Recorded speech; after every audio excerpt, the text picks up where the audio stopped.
application and remain standing for the Pledge of Allegiance. The invocation this evening will be offered by Pastor Marvin Neal of the Canaan Church. He is a guest of Councilmember Russ Pulley. Let us pray.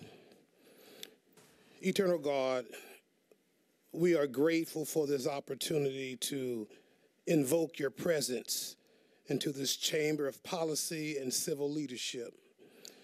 We understand oh so well nothing can be accomplished with purpose and for the betterment of community without first acknowledging who you are in the work you have appointed us to do. We realize, oh God, today, if at no other time, the responsibility of elected leadership is great, and the representation of community requires all who serve to have a mind and a heart centered on you. Oh Lord, it is our desire to serve our constituents well. In doing so, we ask for you to intervene in every discussion, in every plan of action, in every idea that comes to mind, and to intervene in all dialogue, both private and public, which will further a progressive and fruitful agenda of promise.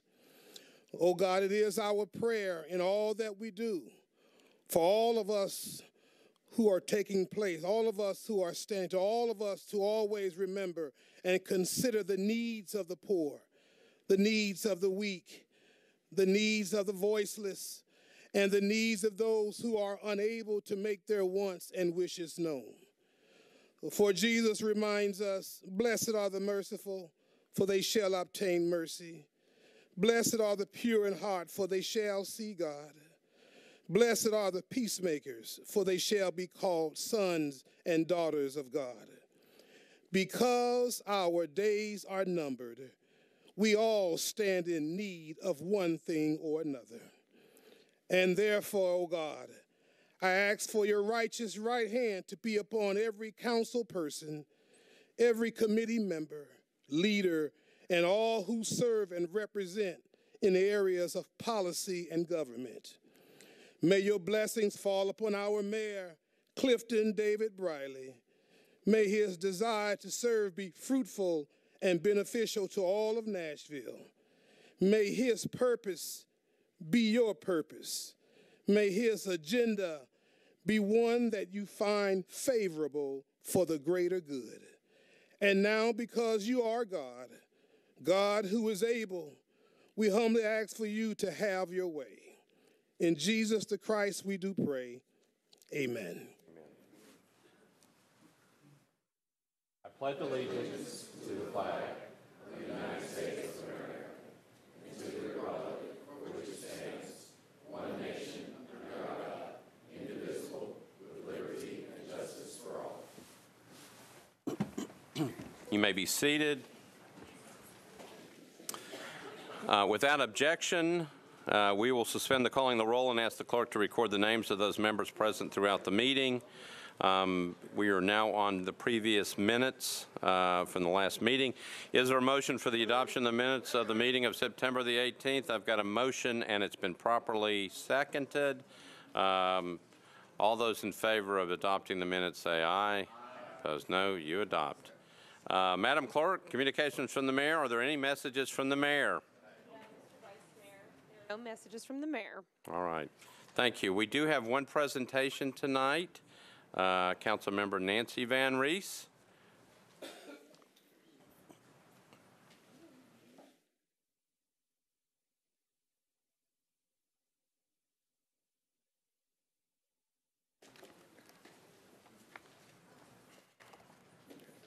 We're recognizing Dawn Diener for 22 years of service.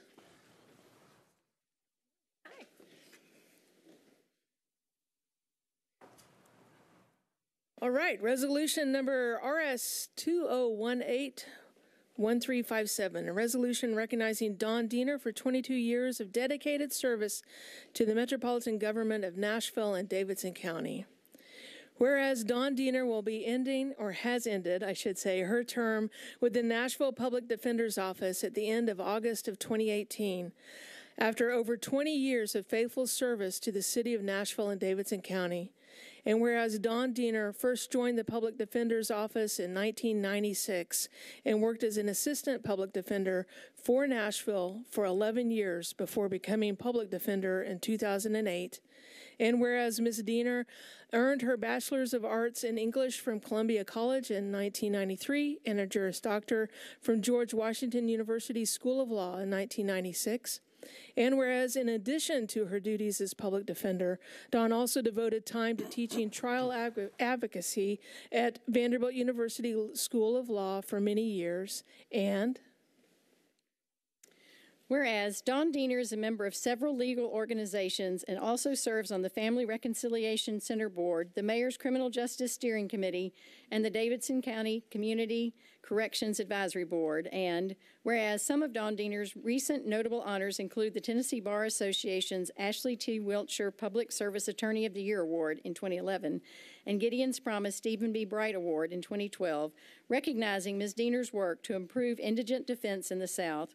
And whereas Ms. Diener has consistently been a vocal champion of criminal justice causes during her tenure, taking on issues of mass incarceration, and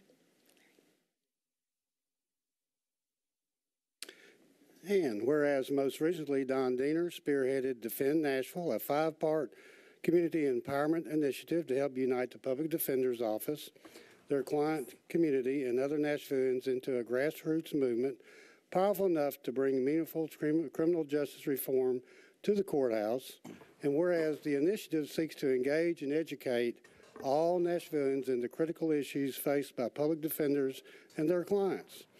Whereas Ms. Diener has served the metropolitan government and most importantly the citizens of Nashville and Davidson County with integrity, high ethical standards, and compassion for over 20 years. Whereas it is fitting and proper that the Metropolitan Council recognize Dawn Diener for her dedicated service to the metropolitan government of Nashville and Davidson County and wish her continued success in her future endeavors. now therefore be it resolved by the Council of the Metropolitan Government of Nashville and Davidson County. Section 1, the Metro Council hereby goes on record as recognizing Dawn Diener for her faithful service to the Metropolitan Government of Nashville and Davidson County. Section 2, this resolution shall take effect from and after its adoption, the welfare of the Metro government requiring it. Thank you so much, Dawn Diener, for your service.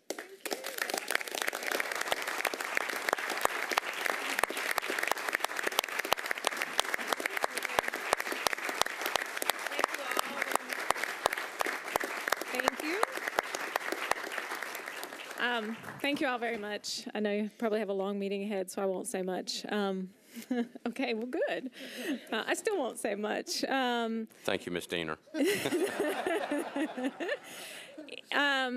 It has been a true privilege to be the public defender for Nashville, and I mean that word in every sense of the meaning it can have. It is a privilege to serve the clients of our office. It's been a privilege to argue for what they need, what they deserve. It's been a privilege to serve this community. I love this work, and I'm excited to see the next chapter when I start the Choosing Justice initiative here in Nashville later this fall, where I will be doing the same kind of work, but just from outside of government, and hopefully continuing to help people who need somebody to speak for them, but also continuing to give people the opportunity to have their voices heard themselves. So thank you very much. I appreciate this recognition very much.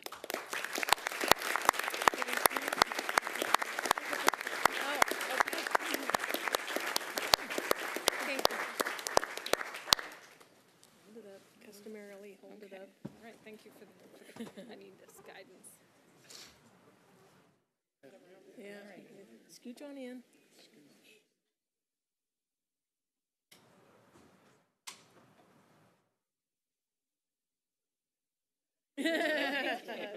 Thank you. Thank you all so much. Thank you. Have a great vacation. I'm right back in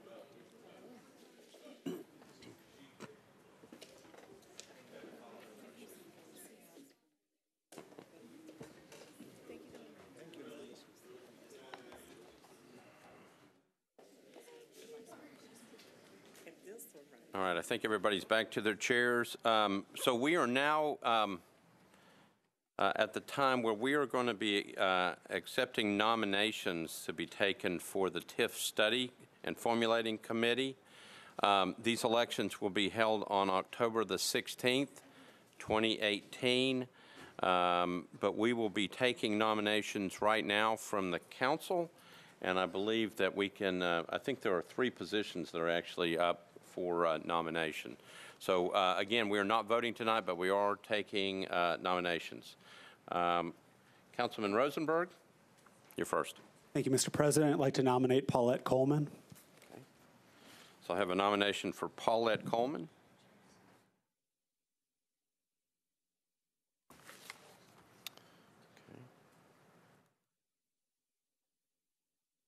Councilmember Berkeley Allen. Thank you, Mr. Vice Mayor. I'd like to nominate Councilmember Bob Mendez.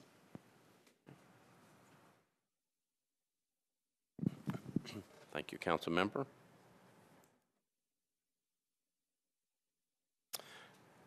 Councilman O'Connell. Thank you, Mr. Vice Mayor. I'd like to nominate Larry Papel.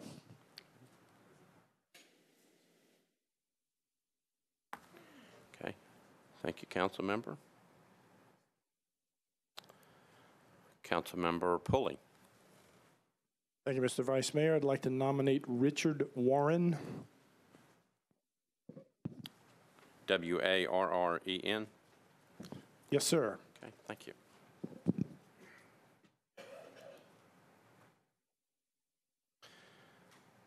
Councilmember Sharon Hurt.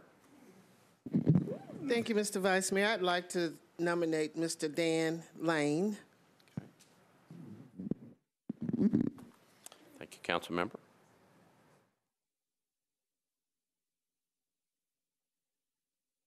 Councilmember Cooper. Thank you, Mr. Vice Mayor. I'd like to nominate Councilman Jonathan Hall.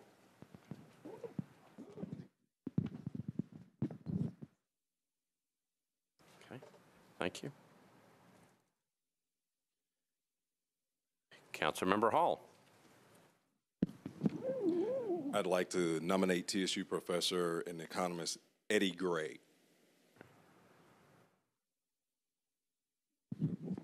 Okay, thank you. Councilmember Scott Davis.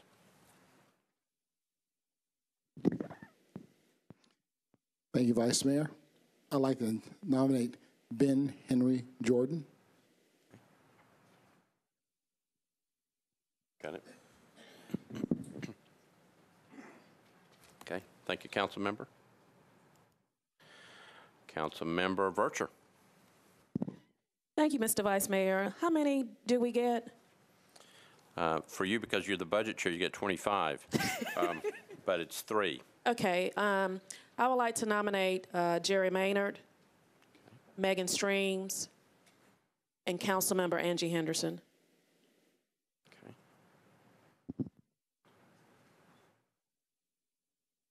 You got it?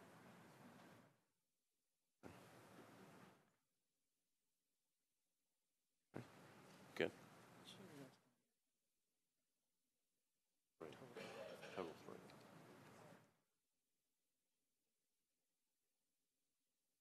Yeah, okay. Thank you, Councilmember. Councilmember Glover. Thank you, Vice Mayor. I would like to nominate Councilmember John Cooper. Okay, thank you. And Councilmember Bedney. So I'm going to nominate somebody. I didn't ask this person if he will be interested, so we can withdraw it later, or people can just not vote for this person. But the reason I'm doing is I don't see any Latino names on the recommendations, so I want to nominate Jose Gonzalez, and I will ask him later if he's interested in doing this. He has a background in economics, so it might be a good fit. Thank you. Okay, thank you.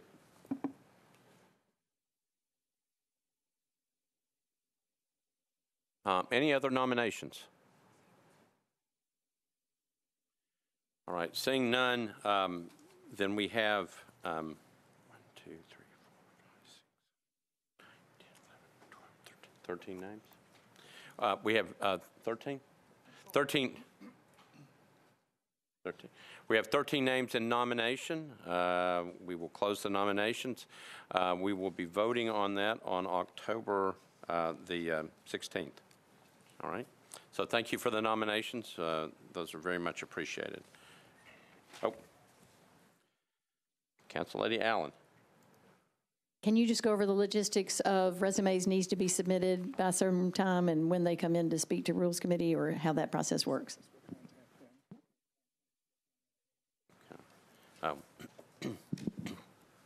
I'm getting notes passed up to me that tell me how to do this. Okay, so let's see. All right, so let me make sure everybody's clear. This was BL 2018-13-15. Upon the adoption of BL 2018-13-15, establishing a tax increment financing study and formulating committee, the council now has 30 days within which to appoint 3 members to be confirmed by resolution of the council. 3 members will join 4 other members nominated by the mayor and by the executive director of MDHA, respectively. Procedure for filing these committee openings are set forth within ordinance number BL 2018-13-15 and Rule 41 of the council rules. Time frame for this particular process will be as follows. This memorandum will constitute notice to all members of the Metropolitan Council of the openings. Members of the council will be called on to submit nominations to fill these open seats. All questionnaires for nominees will then need to be submitted to the Metro Clerk no later than October 11th, 2018 at 4:00 p.m. Nominees will be notified to meet with the Council's Rules, Confirmations, and Public Elections Committee on Tuesday, October 16, 2018. An election to fill the seats will be conducted at the Council meeting that evening. Any nominee who fails to appear before the Rules Committee on October 16 shall be deemed to have withdrawn his or her name from the nomination. So, Madam Clerk, they will have to submit proper paperwork to your office. Is that correct? October 11th. So, okay. So is it a general questionnaire that will you send it out to those nominees? Is that how we do this? Get the contact information from the nominating parties. Okay. Okay. So what we will have to do is make sure that we get all contact information. We will get the nomination forms out to all these nominees. They have a responsibility to get it back into the office no later than October the 11th, 2018. And then they have to appear before the Rules and Confirmations Committee on October the 16th, and then they will be voted on that night. Is that clear? Is that okay? So, Madam Clerk, one other question. This memo you handed me, is this on the member's desk? Submitted previously on September 18th. It was submitted previously on September the 18th. It might be helpful just for everybody to get another copy of this in case you don't have it. That's okay. All right. Any other questions regarding this? Councilman Glover. Yes, sir, Vice Mayor. Just very quickly, on any of the nominations, regardless of where it comes from, be it the body here or the mayor's office, does it all flow through the council for approval? These all have to be approved. Yeah. By resolution, they all have to be approved by the council. Okay, that's what I thought. I just wanted clarification. Okay. Thank you, Vice Mayor. Thank you. Any other questions regarding this? All right. If you have questions in the meantime, if you will contact either the clerk or Mr. Jameson, they can help you with this. Before we get to elections and confirmations, there were just a couple things that I wanted to mention. And unless there's an objection, we will we'll just go through this list. We do have some visiting local government officials from Germany, and we met with them prior to this meeting. Several council members came up. We were meeting here in the front. And what I would like to do is turn it over to Council Member Berkeley Allen to provide some introductions to our visiting local dignitaries. Councilmember Allen. Thank you, Mr. Vice Mayor. I appreciate the opportunity. We are pleased to welcome the McCloy Fellows of the American Council on Germany. They are on the front row. If y'all will stand up, we give them a big hand for.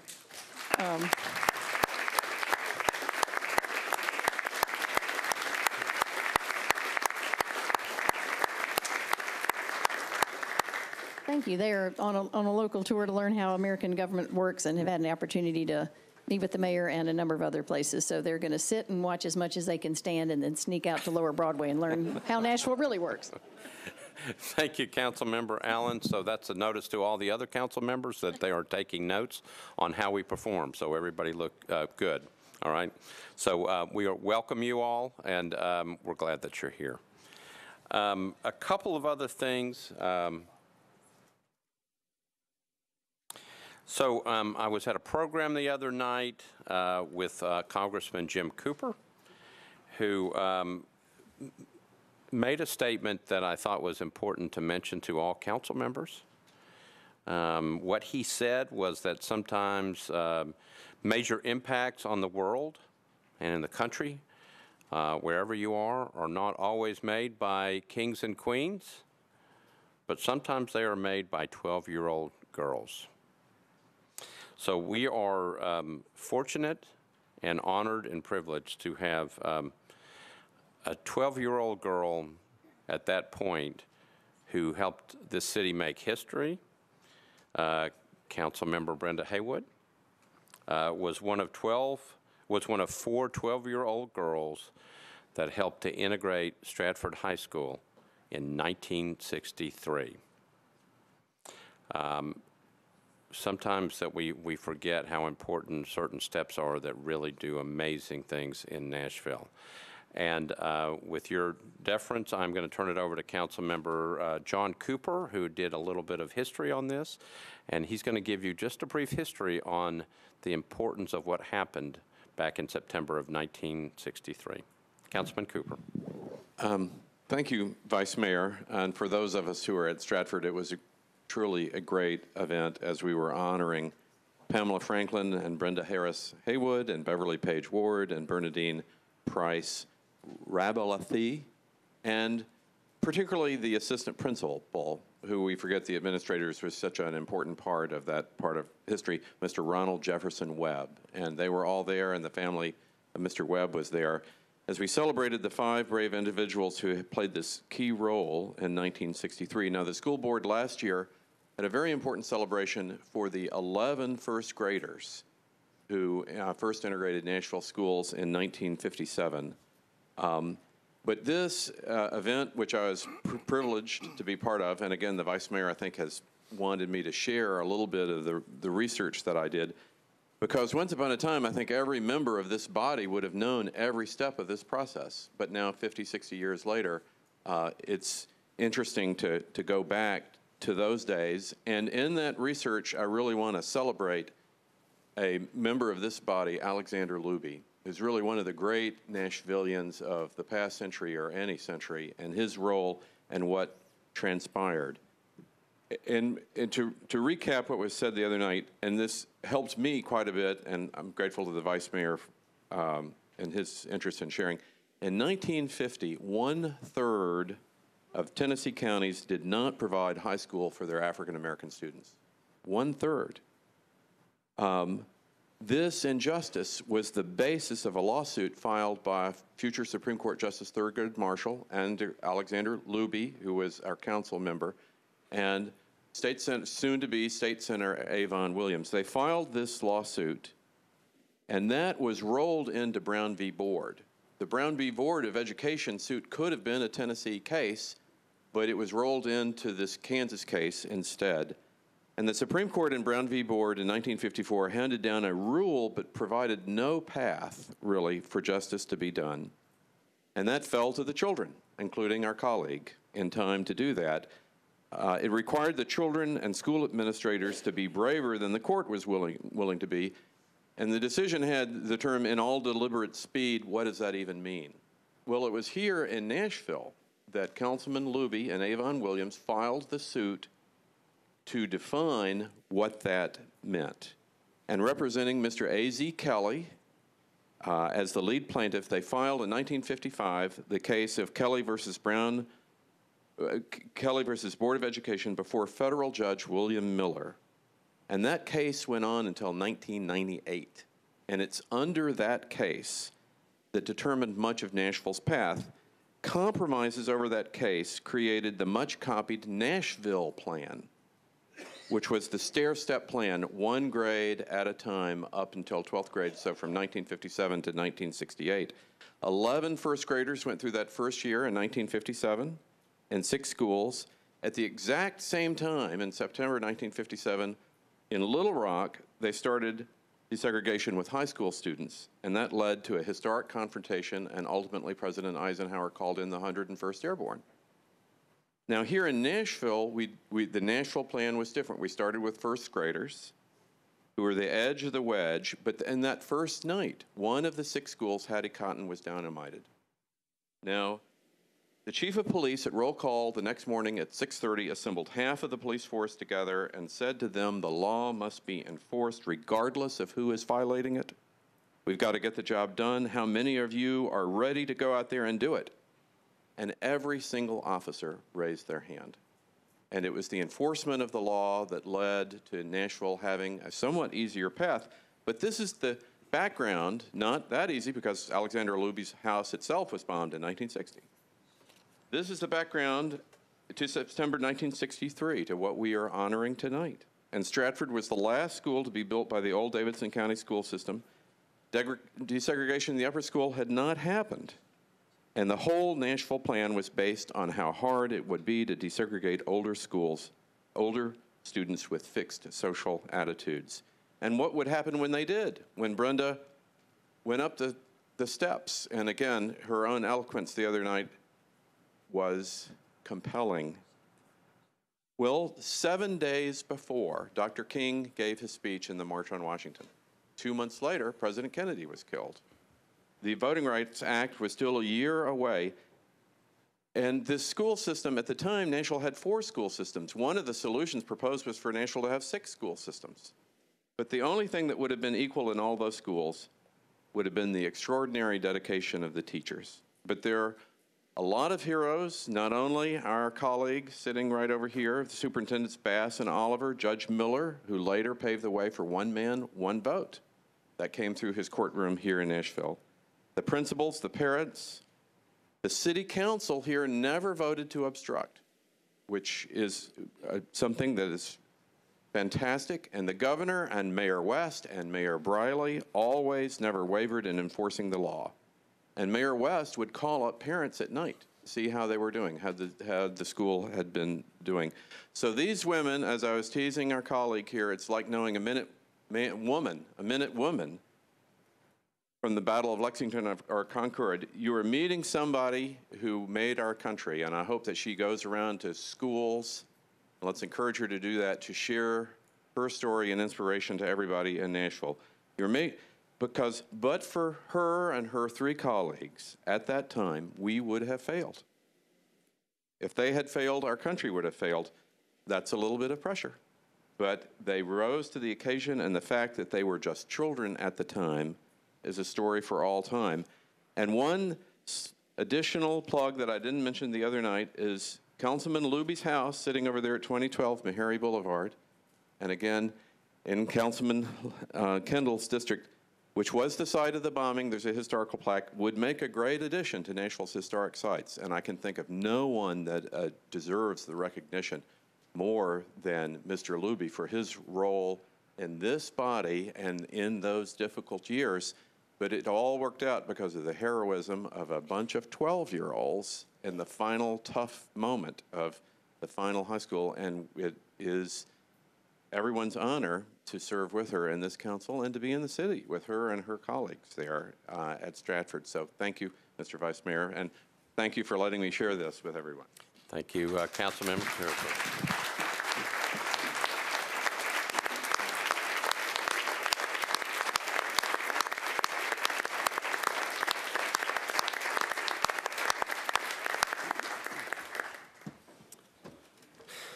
Thank you, Councilmember Cooper. An amazing story, amazing bravery on behalf of 4 12-year-olds and I think it was an assistant principal who smiled and helped them come into the schools. Just amazing. There is a plaque that's being set up on behalf of the 4 kids and the principal. It's going to be permanently installed at Stratford High School this week. Several other things that we needed to mention. Our own council member, Nancy Van Rees, has been selected to be on the National League of Cities Board nominating committee. She will be working with several, I think it's about 15 people, I believe. She will be working on a national basis to put board members on the National League of Cities Board. Congratulations. Okay, very well.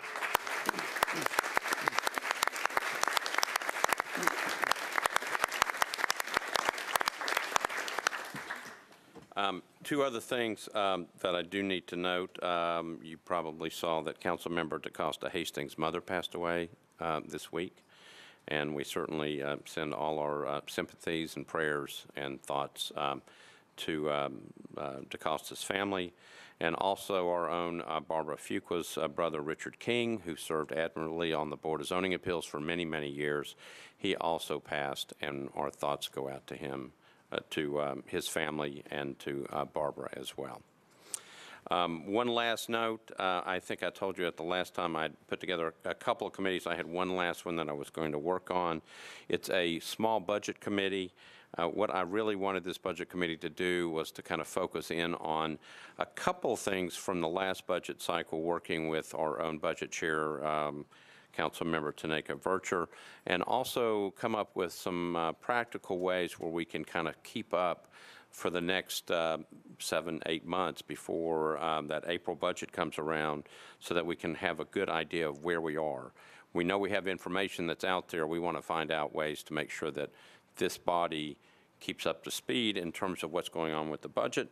I have asked Councilmember Kevin Roten to chair that. I've also asked Councilmember Erica Gilmore to serve on it, and Councilmember Russ Pulley. Okay, and we will have more specific information. So that goes on with the 3 other committees that we announced at the last meeting. We appreciate everybody's willingness to serve. And with that, we are now ready for elections and confirmations. I will now call on Councilmember Haywood, who is serving as vice chair now, for a committee report on the boards and commissions that you all reviewed. Councilmember Haywood. Thank you, Vice Mayor. At this time, I would like to announce our boards and commissions for the elections and confirmation. We want to start with the Community Corrections Advisory Board, and we have the appointment of Mr. Marcus Floyd for a term expiring August the 31st of 2020. We interviewed him, and we voted 4 in favor of and 0 against, and I move for confirmation. So we have a motion for confirmation of Mr. Marcus Floyd to the Community Corrections Advisory Board, properly seconded. Any discussion? Seeing none, all those in favor say aye. Opposed, no. You adopt. Next, for the Health and Educational Facilities Board, we interviewed Ms. Shea Hendricks and Ms. Becky Sharp. We voted 4 in favor of and 0 against, and I move for both of their confirmations. So you have a motion for confirmation of Ms. Shea Hendricks and Ms. Becky Sharp for the 2 positions on the Health and Educational Facilities Board. It's been properly seconded. Let me just explain that I think we had 4 nominees and 2 dropped out. That's exactly right. So we have 2. We have 2 that are remaining. We have an election to fill 2 vacancies. That's right. And they are both for the same amount of term, so they both are basically on the exact same time frame. Any questions? Seeing none, all those in favor say aye. Opposed, no. You adopt. Thank you. Okay. Next, we have the Metropolitan Housing Trust Fund Commission. We have the appointment of Mr. Jim Smits. Is that correct, Doc? Okay. For a term expiring September the 17th of 2023. And he will fill the expired term of Mrs. Lucretia Jameson. And we voted 4 in favor of and 0 against, and I move for confirmation. All right. Thank you, Madam Chair. You have heard the motion for confirmation of Mr. Jim Smits for an appointment on the Metropolitan Housing Trust Fund Commission. Properly seconded. Do I have any discussion? Seeing none, all those in favor say aye. Opposed, no. You adopt. For the Public Library Board, we have the appointment of Dr. Adrian Bialowski, I hope I'm pronouncing that correctly, for a term expiring April the 6th of 2021, and she will fill the unexpired term of Ms. Jeannie Pupo Walker, and we voted 4 in favor of and 0 against, and I move for confirmation. So we have a motion for confirmation, properly seconded, for the confirmation of Dr. Adriana Bialowski. Yes. Okay. For membership on the Public Library Board, any discussion? Seeing none, all those in favor say aye. Opposed, no. You adopt. Next, we have the Transportation Licensing Commission. We have the reappointment of Mr. Patrick McNally for a term expiring October the 10th of 2020. We voted 4 in favor of and 0 against, and I move for his confirmation. Thank you, Madam Chair. You've heard the motion for confirmation of Mr. Patrick McNally to the Transportation Licensing Commission, properly seconded. Any discussion? Seeing none, all those in favor say aye. Opposed, no. You adopt. Last but certainly not least, for the Transportation Licensing Commission, we have the reappointment of Ms. Jessica Powell for a term expiring October the 10th of 2020. We voted 4 in favor of and 0 against, and I move for her confirmation. Thank you, Madam Chair. For the motion for confirmation of Ms. Jessica Powell to the Transportation Licensing Commission, properly seconded. Any discussion? Seeing none, all those in favor say aye. Opposed, no. You adopt. So the motion passes. We now have, that's the report of the Elections and Confirmations Committee. What I would do now is ask, when I call your name, if you will stand up so that you can be recognized. For the Community Corrections Advisory Board, Mr. Marcus Floyd. For the Health and Education Facilities Board, Shea Hendricks and Becky Sharp.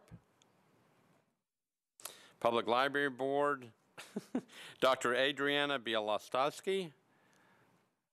Was I close? Very close. Good. Transportation Licensing Commission, Mr. Patrick McNally and Ms. Jessica Powell. So on behalf of the entire Metro Council? Oh, wait a minute. Housing Trust Fund? I missed one. Sorry. Mr. Jim Smits. So sorry about that. Just wasn't on my sheet. Metropolitan Housing Trust Fund Commission, appointment of Mr. Jim Smits.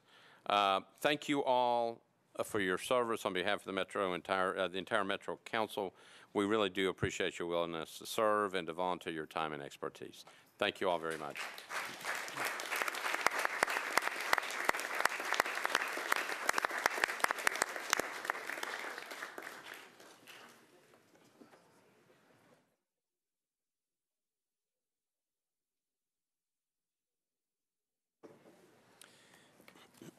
Thank you.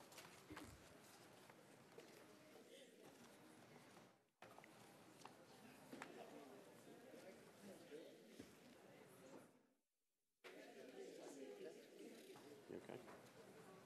My wife gave me her cold. Well, don't give it to me.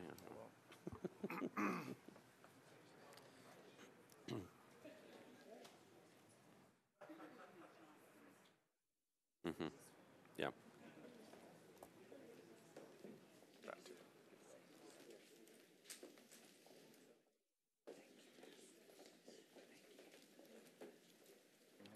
Yeah. All right, as everybody's getting back to their seat, I do have one other person that I need to recognize in the council chamber, Councilmember Mina Johnson. Thank you, Mr. Vice Mayor. I would like to take a personal privilege to recognize Boy Scout Troop 87. If you would stand up.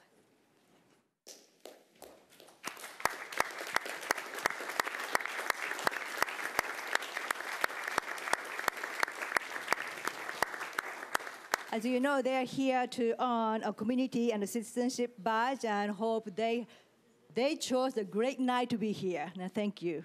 Thank you. Thank you, council member, and welcome. All right. Okay, so we are now on, I believe that's it. We are now on bills on public hearing. The way this works for members of the public that are in the back, we are happy to hear from the public on each bill. You will be given 3 minutes each, during which time we ask that you begin by sharing your name and address. We do ask that you do not repeat what others have shared, and to please be respectful of all parties. So the way this will work, just to make sure, if we have people on either side of a particular matter, what I will do is when we get to the matter, we'll read it, we'll get it ready for public hearing. I'll ask those people who are in support of the measure to raise your hand, and then also I will ask if there are people in opposition, and then I'll ask if people wishing to speak in support would please line up at the lectern. If no one wants to speak on either side, that's fine. And once everybody has spoken, the public hearing would then be closed, and then we proceed ahead. So we are now on bills on public hearing. We're on BL 2018-1183 by Council Member Freeman and Vercher. This is an ordinance amending Chapter 17.16 of the Metropolitan Zoning Code to add conditions to the use of automobile repair and automobile sales, particularly used automobile sales. So Council Member Freeman, and I believe this has been disapproved by the Planning Commission. Do we need to see slides on this? No, not attached. Not on this one? Okay. So Council Member Freeman. Thank you, Vice Mayor. I move to open the public hearing. Okay. So I declare the public hearing open. All those in favor of this matter, please signify by raising your hand. All those opposed, please signify by raising your hand. We have one in opposition. Would the person in opposition like to speak? You sent an email. So it appears that we have no one in opposition that wants to speak. Then I declare the public hearing closed. Councilmember Freeman. Thank you, Vice Mayor. And we did get your email, and thank you for that email. Appreciate it. I know this is going to give some members heartburn, and I understand that. But if you do have issues with it, please. We've got 2 weeks. I'm happy to talk to each and every one of you as we move forward, and I would just move for approval on second reading. So a motion to approve, and it's been properly seconded. Any discussion? Seeing none, all those in favor say aye. Aye. Opposed, no. You adopt. All right. We are now on BL 2018-1288 by Council Member Withers.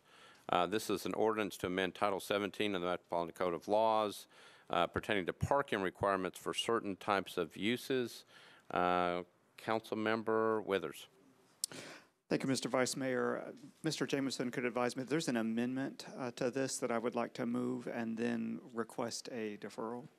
So there was a discussed late filed amendment. I believe the sponsor has decided not to offer it until third reading because this is a zoning matter. She will be able to offer that. And because the Planning Commission deferred this until the 11th, our rules prohibit any action by this council on second reading and public hearing until Planning Commission has offered their recommendation. And that public hearing at Planning is currently scheduled for this coming a week from Thursday, October the 11th, I believe is the date. Correct. Thank you. Okay, so for purposes of this, we need to have this deferred until the first meeting in November. So can you make that motion? I would like to request deferral to the first meeting in November. All right, so we have a motion, and it's been properly seconded to defer this matter for public hearing until the first meeting in November. Any discussion? Seeing none, all those in favor say aye. Opposed, no. You adopt. Thank you, Councilmember Withers. All right, we are now on BL 2018-1309 by Councilmember Murphy. This is an ordinance to amend Title 17 of the Metropolitan Code of Laws by changing from IR to SP zoning on property located at 405 40th Avenue North, approximately 190 feet north of Charlotte Avenue, to permit a non-residential development. And I understand that Councilmember Murphy is sick. There was also a notice problem that would have to be deferred until the first meeting. All right. So based upon that, it will have to be deferred until the first meeting in November. Correct. All right. Seeing no objection to that, this matter will be deferred until the first meeting in November. We are now on BL 2018-13-16 by Councilmember Dow. Ordinance to amend Section 17.24.060 of the Metropolitan Code of Laws pertaining to special screening requirements for dumpsters and other trash receptacles. This was also disapproved by the Planning Commission with a substitute 7-0 on 9/27/18. Councilmember Dow. Thank you. I'll open the public hearing. Okay. So I declare the public hearing open. All those who wish to speak in favor of this matter, please signify by raising your hand. I see no one. All those who wish to speak in opposition to this, please raise your hand. I see no one on either side. I declare the public hearing closed. Councilmember Dow. Do I need to move the amendment on this? So I'm going to move the amendment. So you have a substitute on this? I have a substitute. Okay. So there is a motion to move the substitute on this particular bill. Do I have a second? Okay. All in favor of putting the substitute in front of us, please signify by saying aye. Opposed, no. You adopt. We're on the bill as substituted. And I'd like to move the bill as substituted for approval. Okay. Okay. So there's a motion to bill to move the bill as substituted. Any discussion on this matter? Seeing none, all those in favor? Oh, Councilmember Hurt. Thank you, Mr. Vice Mayor. I just wanted to ask, is this going to be for any receptacle? And if so, how is this going to be communicated to those owning the receptacles and dumpsters? Councilmember Dow. Thank you. This does not pertain to any receptacle. I can share the legislation with you a little more detail, but this applies to businesses that are commercial, putting in the commercial dumpsters. It just requires, and it's basically just updating some of our code and policies that we already have with regard to screening those dumpsters and making sure that they're enclosed. And the amendment or the substitute, I don't know why I keep saying amendment, but the substitute just has to do with it, gives them a little more leeway about where to locate the dumpsters. But basically what it's doing is just making sure that when we have these commercial dumpsters, they're not just sitting out in the open with people dumping and littering, and it's flying open everywhere. So it just requires a very minimal level of screening around the dumpsters, and it saves taxpayers money because we're not picking up litter and trash outside the dumpsters, and it also is a health issue as well. So I'll be happy to discuss this further. We have a couple of more. We'll talk about it more in the committee, but I appreciate you moving it forward, and let's talk about it in the committee. If there's any questions and concerns, I'll be happy to address them then. Thank you. That's good. Thank you, Councilmember. Any other questions? Seeing none, we are on the substitute. This is BL 2018-13-16. All those in favor say aye. Opposed, no. You adopt. BL 2018-13-17 by Councilmember Anthony Davis. This is an ordinance amending Section 17.40.160 of the Title 17 of the Metropolitan Code pertaining to permitted land uses under neighborhood landmark districts, all of which is more particularly described herein. This was approved with a substitute by the Planning Commission 6-0 on 9/27/18. Councilmember Davis. Thank you, Vice Mayor. I will open the public hearing. Okay. Declare the public hearing open. All those who wish to speak in favor of this bill, please signify by raising your hand. Seeing none, anyone wishing to speak in opposition to this bill? No one on either side. Declare the public hearing closed. Councilmember Davis. Thank you. I believe we have a substitute we need to move. All right. So you have a motion to move the substitute on this bill 2018-13-17. Do I have a second on the substitute? Any discussion? Seeing none, all those in favor of the substitute, please signify by saying aye. Opposed, no. You adopt. Councilmember Davis. If we have discussion on the bill, we can obviously be pushing it to committee, but I will move forward for approval as substituted. Okay. So a motion to pass this and move it on. Any further discussion? Seeing none, all those in favor say aye. Opposed, no. You adopt. We are on BL 2018-13-18 by Councilmember Scott Davis.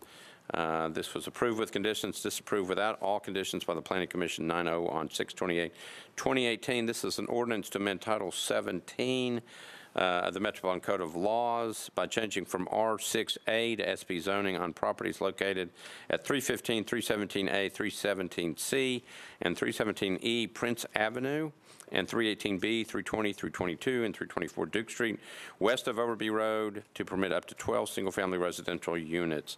Councilmember Scott Davis. Thank you, Vice Mayor. I'd like to open public hearing, please. Okay. Declare the public hearing open.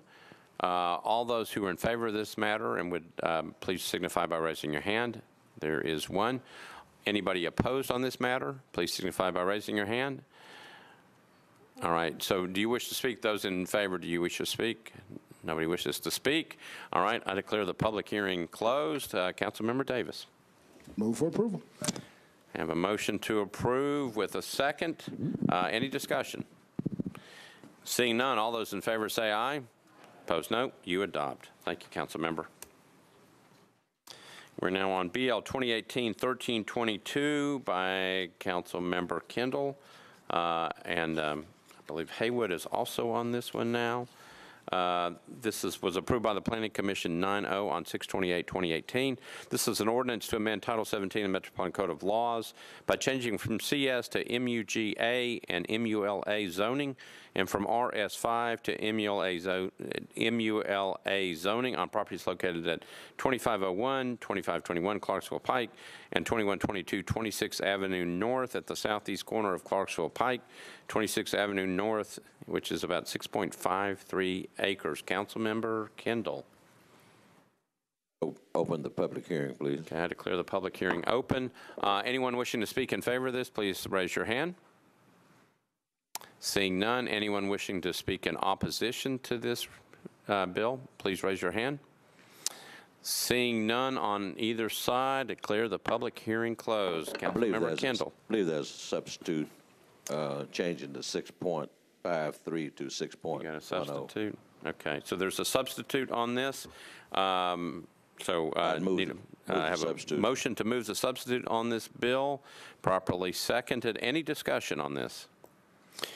Seeing none, all those in favor, please signify by playing aye. Opposed, no. You adopt. I think we're good. Okay. Thank you. Thank you, Councilmember Kendall. Next bill is BL 2018-1323 by Councilmember Hastings. This was approved with conditions, disapproved without all conditions by the Planning Commission, 7-0 on 8/10/2017. An ordinance to amend Title 17 of the Metropolitan Code of Laws, the zoning ordinance of the Metropolitan Government of Nashville and Davidson County, by amending an SP zoning on property located at 1221 Brick Church Pike, approximately 300 feet south of Weekly Avenue, to permit all uses permitting by the MULA zoning district and an animal boarding facility and security residence. This is being handled by Councilmember Haywood. You're on. On behalf of Councilman Hastings, I'd like to open the public hearing. Okay, declare the public hearing open. Anyone in favor of this, please signify by raising your hand. Seeing none, anybody in opposition, please raise your hand. Seeing none, I declare the public hearing closed. Therefore, I'd Haywood. like to move for approval. Okay, so I have a motion to move this ahead, properly seconded. Any discussion? Seeing none, all those in favor say aye. Opposed, no. You adopt. We are now on BL 2018-1324 by Councilman Scott Davis. This was approved by the Planning Commission 7-0 on August the 1st, 2018. This is an ordinance to amend Title 17 of the Metropolitan Code of Laws by changing from MUNA to CN zoning on properties located at 722 and 726 McFerrin Avenue at the southwest corner of McFerrin Avenue and Cleveland Street within the Maxwell Heights Neighborhood Conservation District. Councilmember Scott Davis. Thank you. Thank you, Vice Mayor. I'd like to open public hearing, please. Okay, declare the public hearing open.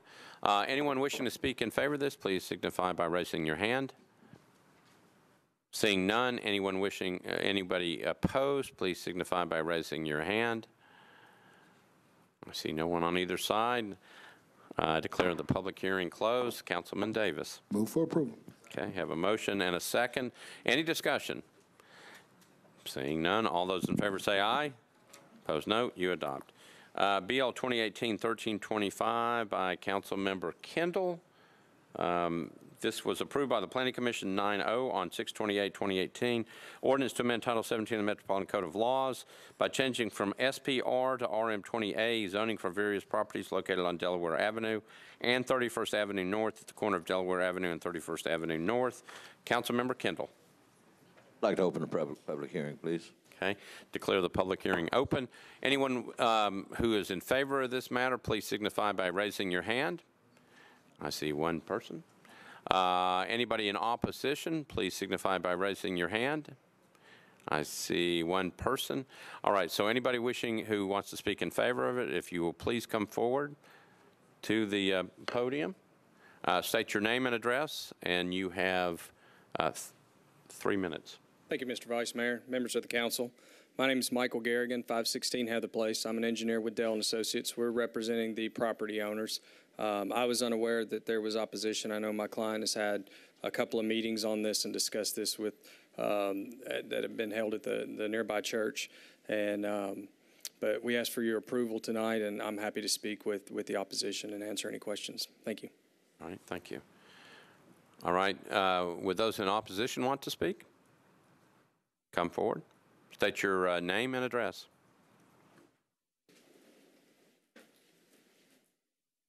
My name is Keandra Campbell. My address is 3003 Delaware Avenue, Nashville, Tennessee, 37209. I have a couple of questions. I was not able to attend the church meeting, but a lot of my concerns is exactly what they're planning on building and how they're planning on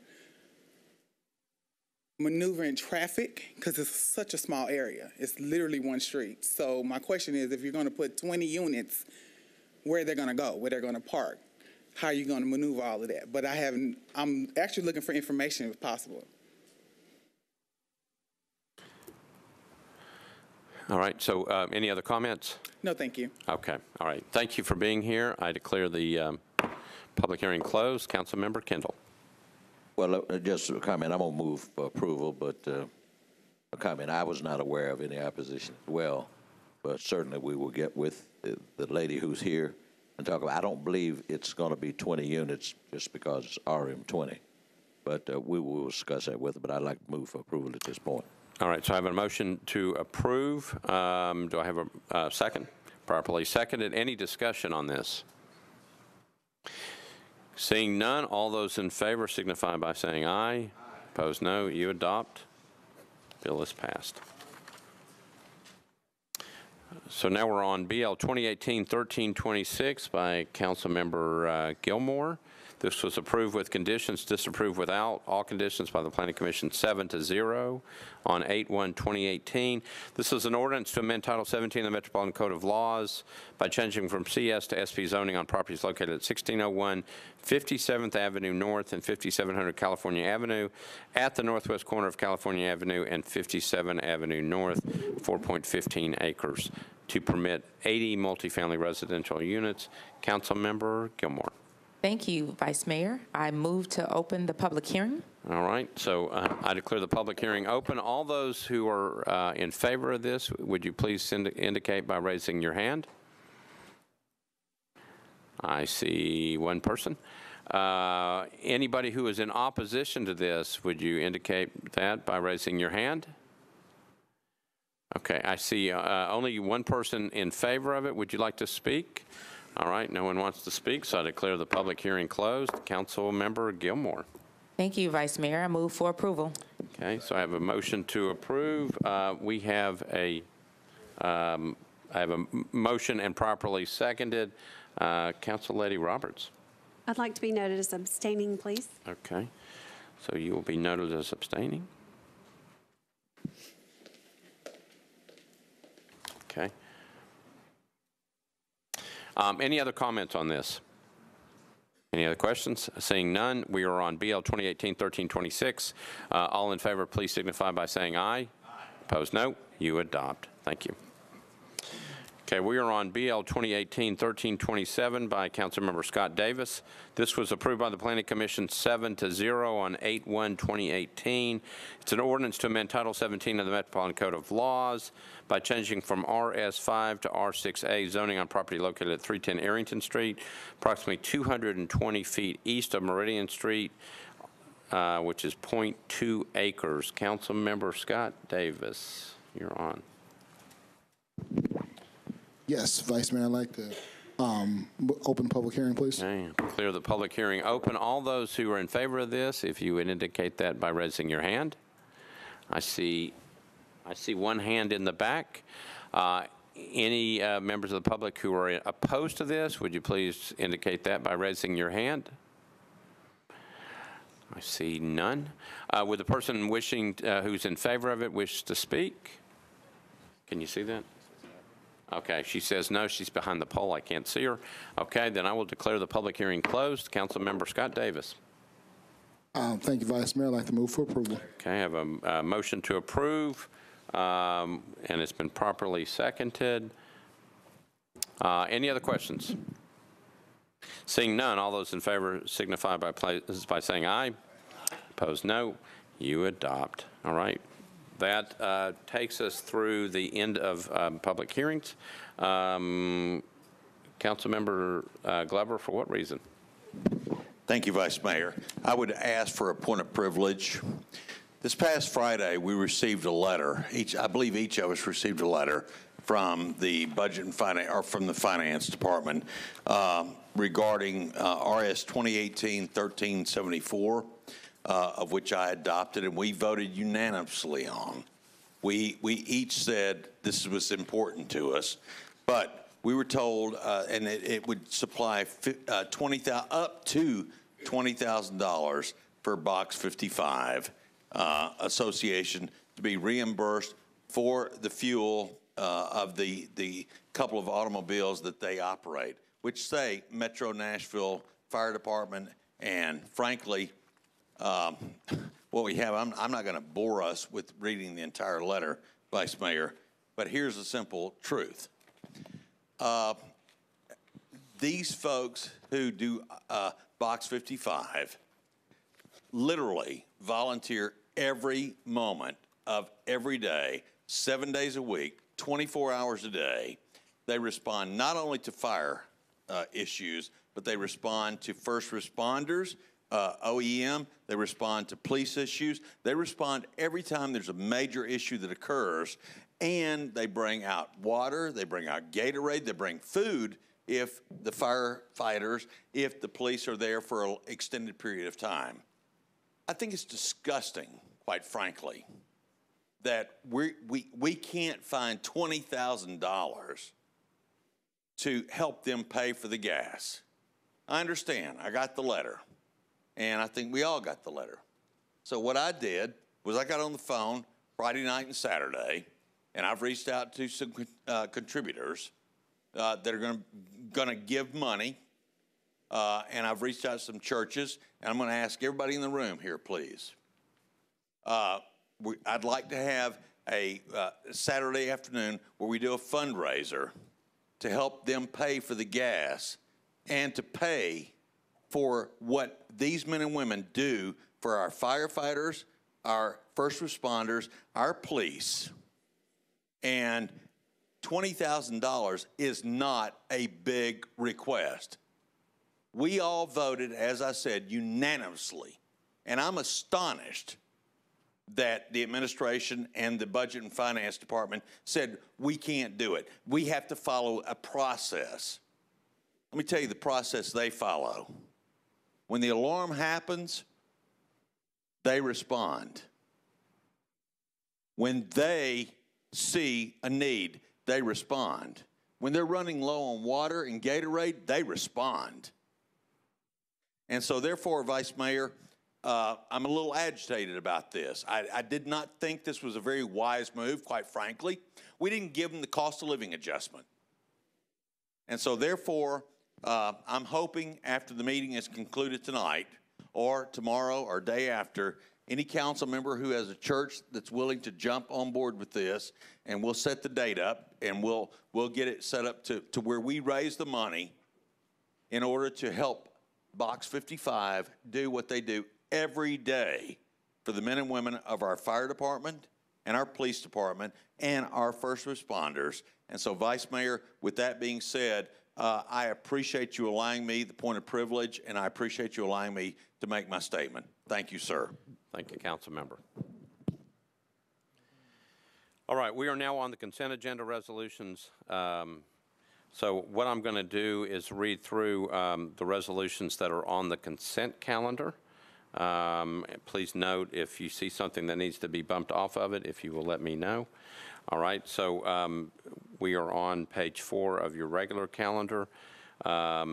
The items that are on the consent calendar are Resolution RS 2018-1412, RS 2018-1418, 1419, 1420, 1421, 1422, 1423, 1425, 1426, 1427, 1428, 1429, 1431, 1432, and 1433. All right. Anything that needs to be bumped off that calendar? Council Lady Gilmore? Thank you, Vice Mayor. 1425. 1425. Okay, hold on. Okay, so we're bumping RS 2018-1425. All right, anything else that needs to be bumped off that? All right, so what I'm going to do is read through the items on the consent calendar, and then we'll go back to the resolutions that were bumped. All right. So, Resolution RS 2018-1412 by Council Members Haywood, Vercher, and others. Resolution recognizing the historic election of Karen Johnson as Davidson County Register of Deeds. Resolution 2018-1418 by Council Member Vercher. Resolution approving a contract between the Metropolitan Government of Nashville and Davidson County and Mythix, Inc. to provide Oracle software licensing, support, and maintenance for the Metropolitan Government of Nashville and Davidson County. Resolution 2018-1419 by Vercher and Freeman. Resolution accepting a grant supplement from the U.S. Department of Justice to the Metropolitan Government of Nashville and Davidson County, acting by and through the Office of Family Safety to enhance services and responses to high-risk intimate partner violence and trafficking victims of sexual assault, domestic violence, dating violence, and stalking. Resolution RS 2018-1420, Vercher and Freeman. Resolution approving a letter of acceptance for 2018 Homeland Security grant funds from the Tennessee Department of Safety and Homeland Security to the Metropolitan Government of Nashville and Davidson County. Resolution RS 2018-1421 by Vercher and Freeman. Resolution accepting a post-security grant from the U.S. Department of Homeland Security to the Metropolitan Government of Nashville and Davidson County, acting by and through the Office of Emergency Management for activities associated with implementing area maritime security plans, facility security plans, and other port-wide risk management efforts. Resolution 2018-1422 by Vercher and Freeman. Resolution approving Amendment 1 to a contract between the Metropolitan Government of Nashville and Davidson County and ImageTrend, Inc. to provide emergency medical services and fire department data collection and reporting software. Resolution RS 2018-1423 by Vercher and Freeman. Resolution approving an application for an Ambubus build-out grant from the Tennessee Highland Rim Healthcare Coalition to the Metropolitan Government of Nashville and Davidson County, acting by and through the Metropolitan Nashville Fire Department, to install outfit the Ambubus with a conversion kit which will convert the bus into a large ambulance capable of treating and transporting multiple patients. Let's see, this is 1424, okay. Resolution 2018-1426, Council Members Vercher and Gilmore. Resolution approving a contract by and between Capstone Pediatrics, LLC, and the Metropolitan Government of Nashville and Davidson County, acting by and through the Metropolitan Board of Health, to provide diagnostic hearing tests and newborn hearing screenings. Resolution RS 2018-1427 by Vercher and Gilmore.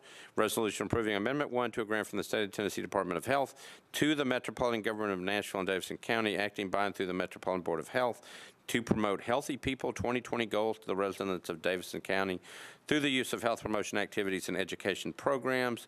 Resolution RS 2018-1428 by Dow, Virtue, and others. Resolution approving Amendment 3 to the participation agreement between the Metropolitan Government of Nashville and Davidson County through the Metropolitan Department of Public Works and Century Farms, LLC for the design, construction of access roads connecting Cane Ridge Road and Old Franklin Road to the I-24 interchange at Hickory Hollow Parkway. Resolution RS 2018-1429 by Virtue. Resolution authorizing the Metropolitan Department of Law to compromise and settle the personal injury claims of Connie Morris and Elmer Morris against the Metropolitan Government of Nashville and Davidson County in the amount of $190,000, an amount to be paid out of the Self-Insured Liability Fund. Resolution RS 2018-1431 by Robert Syracuse and others. Resolution recognizing the legacy of prominent Nashville artist William Edmondson as part of National Arts and Humanities Month. Resolution RS 2018-1432 by Councilmember Murphy. Resolution recognizing David Williams II upon his retirement as Vice Chancellor in the Athletics Department of Vanderbilt University. And Resolution RS 2018-1433 by Councilmembers Hurt, Murphy, and others. Resolution recognizing October 2018 as Domestic Violence Awareness Month in Nashville and Davidson County, Tennessee. Did I miss anything? Seeing none, these are items on the consent calendar. I need to get committee reports. Councilmember Virtue. Thank you, Vice Mayor. RS 2018-1418 through 1423, Budget and Finance recommended approval, 11-4, 0 against. For RS 2018-1426 through RS 2018-1426 and 27, Budget and Finance recommended approval, 11-4, 0 against. And RS 2018-1428 and 29, Budget and Finance recommended approval, 12-4, 0 against. All right. Thank you, Council Member. Council Member Gilmore.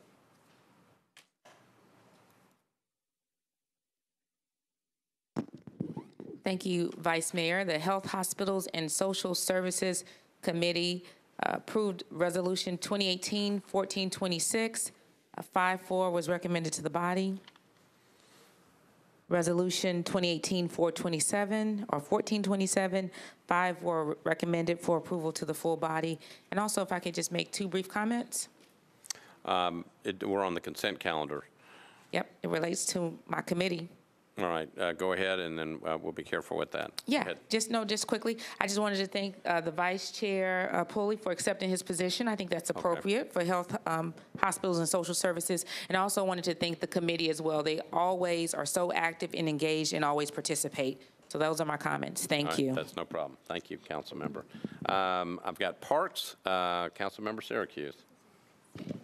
Thank you, Vice Mayor. RS 2018-1424, Parks, Library, and Arts, voted 6 in favor, 0 against, and 1 abstention. All right, thank you, Council Member. Public Safety, I've got Council Member Mike Freeman.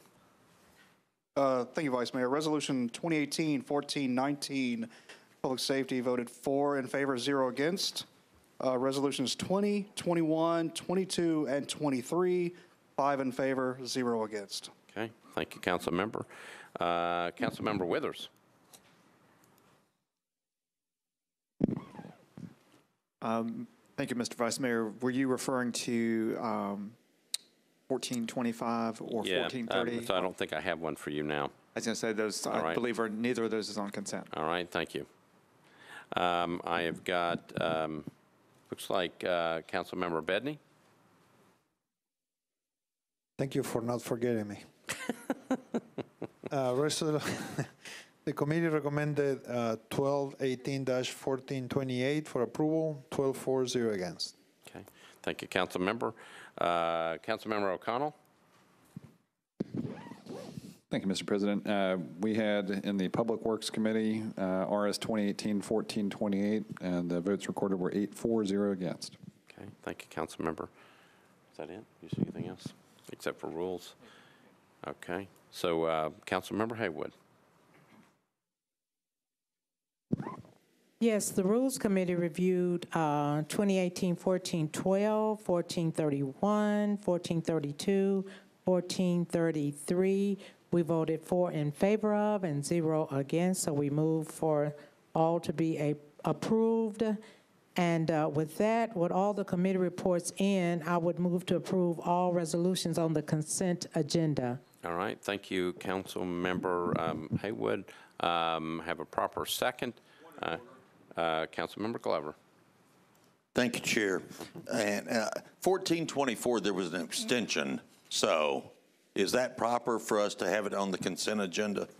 It's actually not on consent agenda, so we're going back to it. Okay. All right. Thank you. All right. Thank you. Any other discussions? We are voting on the consent agenda. All those in favor say aye. Opposed, no. You adopt. Okay, so now we're going to go back and pick up those matters that were not on the consent agenda. So RS 2018-1308 by Councilmember Scott Davis. This is a resolution requesting that the Davidson County Sheriff, Nashville Fire Department Chief, and the Director of Public Property Administration declare properties at 500 and 506 2nd Avenue North to be surplus upon the vacancy thereof. Councilmember Scott Davis. Thank you, Vice Mayor. I'd like to defer for 2 meetings with a brief explanation. Let's see if we can get committee reports first, if you don't mind. Councilmember Vercher.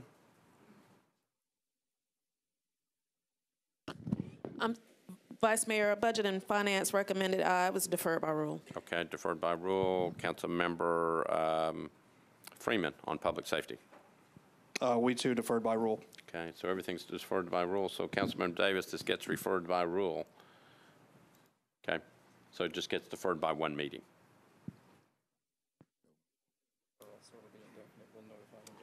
All right, so apparently this is the 3rd deferral. Mr. Jameson, you want to explain that?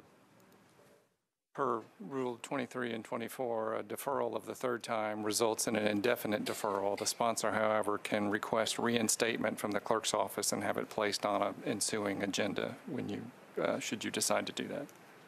I'd like to defer indefinitely. Okay, so it's deferred indefinitely. All right. All right, on to Resolution 2018-1389 by Councilmember Blaylock. This has already been approved by the Public Safety, Beer, and Regulated Beverages Committee. Resolution exempting Rajani Groceries and Cafe, LLC, located at 5604 Nolensville Pike, from the minimum distance requirement for obtaining a beer permit pursuant to Section 7.08.090E of the Metropolitan Code. Councilmember Blaylock. Move for approval. So I have a motion to approve. It's been properly seconded. Any discussion on this? Seeing none, all those in favor say aye. Opposed, no. You adopt. We are on Resolution 2018-1417. This is a resolution by Councilmember Hager, Bedney, and others. It's already been approved by the Rules, Confirmation, and Public Elections Committee. Resolution expressing the Metropolitan Council's support for continuing racing at the Nashville Fairgrounds Speedway. Councilmember Hager. Thank you. Committee reports, are they already in? They're already in. All right. This is a resolution that my co-sponsor, Councilman Bedney, came to me about. Since the last vote, the soccer stadium was going to be put there. And what I wanted to do with this resolution is confirm to all the voters in Nashville that we're going to continue to have racing at the fairgrounds. As you know, this is one of the oldest short tracks in the United States, and it's existed for over 100 years. It's first developed in 1904, and it had the horseless carriages and motorcycles on a 1 1/8 mile dirt track. In 1957, NASCAR came in, and they built a new track in 1958, and it became a .0596 oval track. It has such a great history because, as you know, millions of racing enthusiasts over the century have enjoyed the Fairground Speedway, and we want it to continue just like it is. With the soccer stadium coming in, we wanted to make sure that the soccer-related uses should serve to complement and not displace racing uses of the fairgrounds. We noted in a referendum before that the racing was to stay at the fairgrounds, and we want to make sure as a council body that we assure everybody those activities will stay intact. As such, this resolution is to recognize the history and significance of the Nashville Fairgrounds Speedway, and hereafter pledge to ensure that the Fairgrounds Speedway and the Major League Soccer Stadium can continue to operate together and work together to make this a better site, not only for racing, but also for the soccer. And I'd ask everybody to support this resolution. Thank you. All right, thank you, Councilman Hager. Councilman Bedney. Yeah, I wanted to thank Councilmember Hager for co-sponsoring this with me. I usually don't like to do resolutions that impact somebody else's district, and so I apologize in advance to Councilmember Sledge. But what happened is a resident in my district, in the middle of the conversation about the revitalizing effort for the fairgrounds, came to me asking me if I will agree to do something to support the racetrack. And I like the racetrack, so I thought that doing a resolution would be a good idea. So I want to thank this resident in my district that came to me and put this idea on my head. And I want to also thank Councilmember Hager for agreeing to co-sponsor, and everybody else that co-sponsored this resolution. We can have them both. We can have we can coexist, and that's going to make it more successful as a model for the city and for the state. So I appreciate your support on this resolution. Thank you very much. Thank you, Council Member. Councilmember Glover. Thank you, Vice Mayor. Just very quickly, if I may, ask the sponsors, because it did not come to committee with regards to budget and finance or any of the other ones I'm on. If you don't mind, give us a capsule of what exactly this does. Is it non-binding? Is it binding? Because I support it all the way. And so, if I may, Vice Mayor, I would ask that question, and you determine how you would like to have the question answered. All right, so I'm looking at Councilmember Hager. Do you want to handle that? We've already had a referendum before by the public of this city that voted overwhelmingly that these activities would remain, which included the racetrack and racing. Right. So I think this resolution, all it does is reinforce that those activities, including the racetrack, will remain there, and they will not be demolished or taken away from the citizens of this city, and we will continue to have racing there. As I understand, when this came before legal before, it was always said that they could add to the fairgrounds, but with the referendum the way it was voted on, they couldn't take it away. So this resolution just reinforces what the voters voted back in 2011, that we couldn't take this type of activity away from the fairgrounds. Okay. Vice Mayor, thank you very much. Thank you to the council members who did this, because I think it's absolutely critical that we honor the way people voted. So thank you for allowing me the latitude. Thank you, Councilman. Councilman Bedney, back to you. Yeah, I just wanted to repeat that I think when we just passed our legislation recently, we were honoring the referendum, and we believed that that was the best way to do it.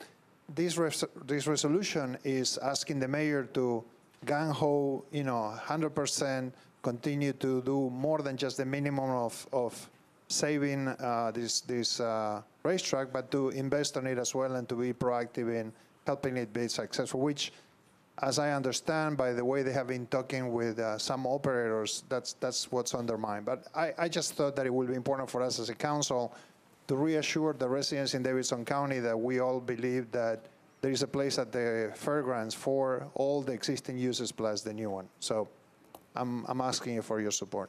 All right. Thank you, Council Member. Any other discussion on this? Okay, so we have a motion. It's been properly seconded. We are on RS 2018-1417, Hager, Bedney, and others. This is the resolution supporting the continued racing at the Nashville Fairgrounds Speedway. Seeing nobody else in the queue, all those in favor say aye. Opposed, no. You adopt. Thank you. Okay. All right, so we are now on Resolution 2018-1424 by Council members Henderson, Vercher, and Syracuse. This is a resolution accepting a local Parks and Recreation Fund grant from the Tennessee Department of Environment and Conservation to the Metropolitan Government of Nashville and Madison County, acting by through the Metropolitan Nashville Parks and Recreation Department for the development and implementation of the Atafama Archaeological Park Master Plan. Council member Henderson. Thank you, Vice Mayor. Committee reports, please. Okay, Council member Vercher. Thank you, Vice Mayor. Budget and Finance recommended approval, 11-4, 0 against. All right, thank you. Councilmember Syracuse. Deja vu. Parks, Library, and Arts, RS 2018-1424, voted 6 in favor, 0 against, 1 abstention. Thank you. Okay, thank you, Councilmember. Councilmember Henderson. Thank you, Vice Mayor. I would move approval on this bill that is supporting a wonderful new park in District 34, our first archaeological park, and honoring our Native American heritage. Thank you. All right, so we got to go on the board. Yeah. All right, so I've got a motion properly seconded on this. Councilmember Cooper. Thank you, Mr. Vice Mayor. Just moved, asked to recuse myself as I'm on the Friends Board. All right, thank you, Councilmember Cooper. We are on a motion properly seconded to approve RS 2018-1424. Because we have an abstention on this, we actually are supposed to go onto the board. So, Madam Clerk, would you open the board? Again, we're voting on RS 2018-1424.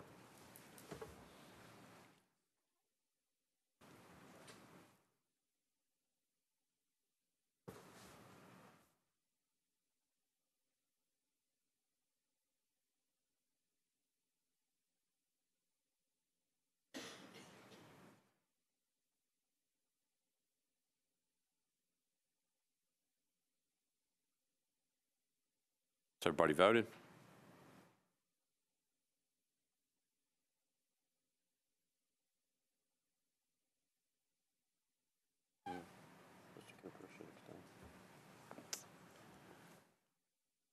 Councilmember Cooper, you abstain on this? You got it on there? Okay. All right. Anybody else wishes to vote? Madam Clerk, close the machines and tally the votes. Okay, thank you. So the resolution passes. All right, we are on Resolution 2018-1425. This is by Councilmember Vercher and Withers. Resolution accepting a grant from the State of Tennessee Department of Labor and Workforce Development to the Metropolitan Government of Nashville and Madison County, acting by through the Nashville Career Advancement Center to provide reemployment services and eligibility assessment services to help unemployment insurance claimants return to work faster. Councilmember Vercher. Thank you, Vice Mayor. Budget and Finance recommended approval, 7-4, 0 against, and I need committee report. Okay, Councilmember Withers. Personnel. Thank you, Mr. Vice Mayor. The Personnel, Public Information, Human Relations, and Housing Committee met and considered this resolution and recommended in favor of 4, 0 against. Okay, back to Councilmember Vercher. Oh, cut you off. There you go. Thank you, Vice Mayor. Yesterday, Budget and Finance, we had an exorbitant amount of discussion as it relates to this grant. This grant is for $8,667. It's to provide reemployment services and eligibility assessment service to help those that's already on unemployment insurance, so those claimants. And representatives from the Nashville Career Advancement Center advised that this grant would seek to assist 3 additional citizens in our city. So with that, I move for approval. All right, so we have a motion, and it's been properly seconded to move for approval. Councilmember Gilmore. Thank you, Vice Mayor. As Chair Vercher shared of the budget, we did have quite a bit of discussion about this yesterday. I just wanted to kind of lift up a couple of things. A couple of the concerns I had moved to defer. We do want to make sure that they're able to help the 3 claimants. I think the bigger issue was that sometime during this year, we lost the responsibility of being the fiscal agent, and it moved to Sumner County. During that time, some conversations that I had offline with the mayor's office, I had asked them specifically, will we be losing any of our employees as a result of this change? And I was told that we would lose 6, but they would be placed in other agencies throughout Metro. Now I'm finding out from a letter that was sent out from the director that over half of the department is being eliminated. So we just want to keep our hands on this. We want to make sure that people are properly prepared. When people know that they're losing their jobs, it's a very frightening experience, right? So I think those are the things that I'm concerned about. And I did request some information. I look forward to receiving that information. It talked about how they plan, what is the exit strategy, are they going to transition the people, and when will they find out? Because they did receive a letter that they will be eliminated, but who are those people? They are entitled to know that. And so I think that was some of the concerns. We can pass this, but I know sometime before, this is not a new conversation that I'm lifting up. I had asked that then, I'm still asking it now. What is going to happen to our employees? They received a letter that said December the 31st, a lot of them would be, their positions would be eliminated. And so I think that's the concern. We want to operate in compassion and make sure that we're taking care of our Metro employees. And those are the things that I'm concerned about. So even though I didn't get the deferral, I do hope that the information that I requested in good faith is received so that we can best address the needs of our employees and handle it in compassion and make sure that those positions are transitioned in the best way. Thank you so much for your time. Thank you, Council Member. Councilmember Withers. Thank you so much, Mr. Vice Mayor. And I appreciate the questions that Councilmember Gilmore raised yesterday, that we did have a lengthy discussion on budget and finance. We were able to have some additional discussion in the Personnel Committee where similar concerns were raised. You know, to be frank, the deadlines and things of that nature have been moved quite a few times by the state and bodies outside of our control with regard to funding and other matters for this very vital service. And I appreciate the compassion that Councilmember Gilmore is raising for our employees. It is unfortunate that some of those deadlines and things of that nature are being changed very rapidly, and Director Combs and Human Resources Department Director Hall are working very diligently with the affected or potentially affected employees in a timely manner, using the best information that they have at that time. Director Hall shared with us in the Personnel Committee today how even with employees who have been affected so far, that the Human Resources Department is working with them to try to find other positions that they might be eligible for within Metro government, or in some cases, employees who are affected or potentially affected are able to take advantage of retirement early in some cases. But I know that Director Combs is very compassionate, works very, very hard for his staff. And I agree with Councilmember Gilmore that we all need to stay on top of this and do the best that we can for our employees, and appreciate that compassion. As it pertains to the deferral of this particular resolution, we had some discussion about that yesterday in Budget and Finance, and again today in Personnel. Just want to let folks know that, you know, this funding has a specific use. These are restricted funds and they are time sensitive, and so a deferral would sort of shorten the time period within which services could be provided to some of our residents who really, really need them. So appreciate folks not deferring it, but I do appreciate Councilmember Gilmore's concerns that she elevated, and I will work with Director Combs and Human Resources Director Hall to ensure that she receives the information that she requested. All right, thank you, Councilmember. Councilmember Vercher, back to you.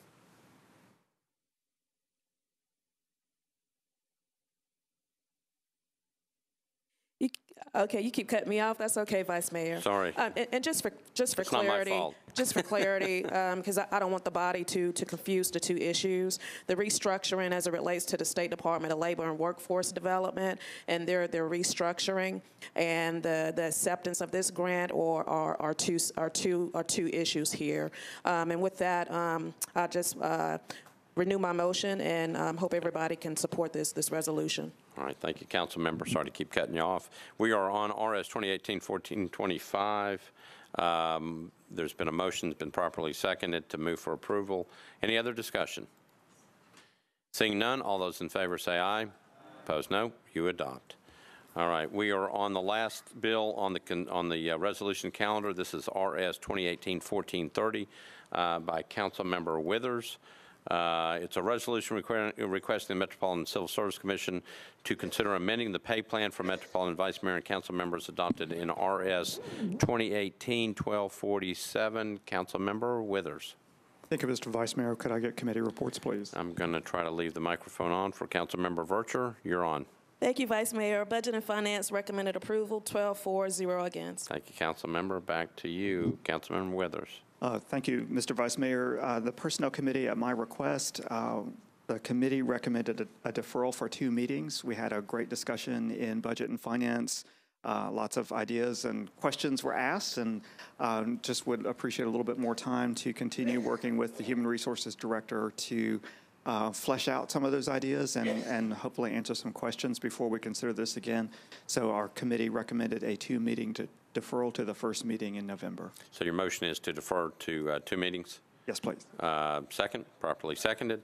All right, so we are on the deferral for 2 meetings. Councilmember Glover. Thank you, Vice Mayor. Just very quickly, Mr. Jameson, and I'm going to support the deferral on this.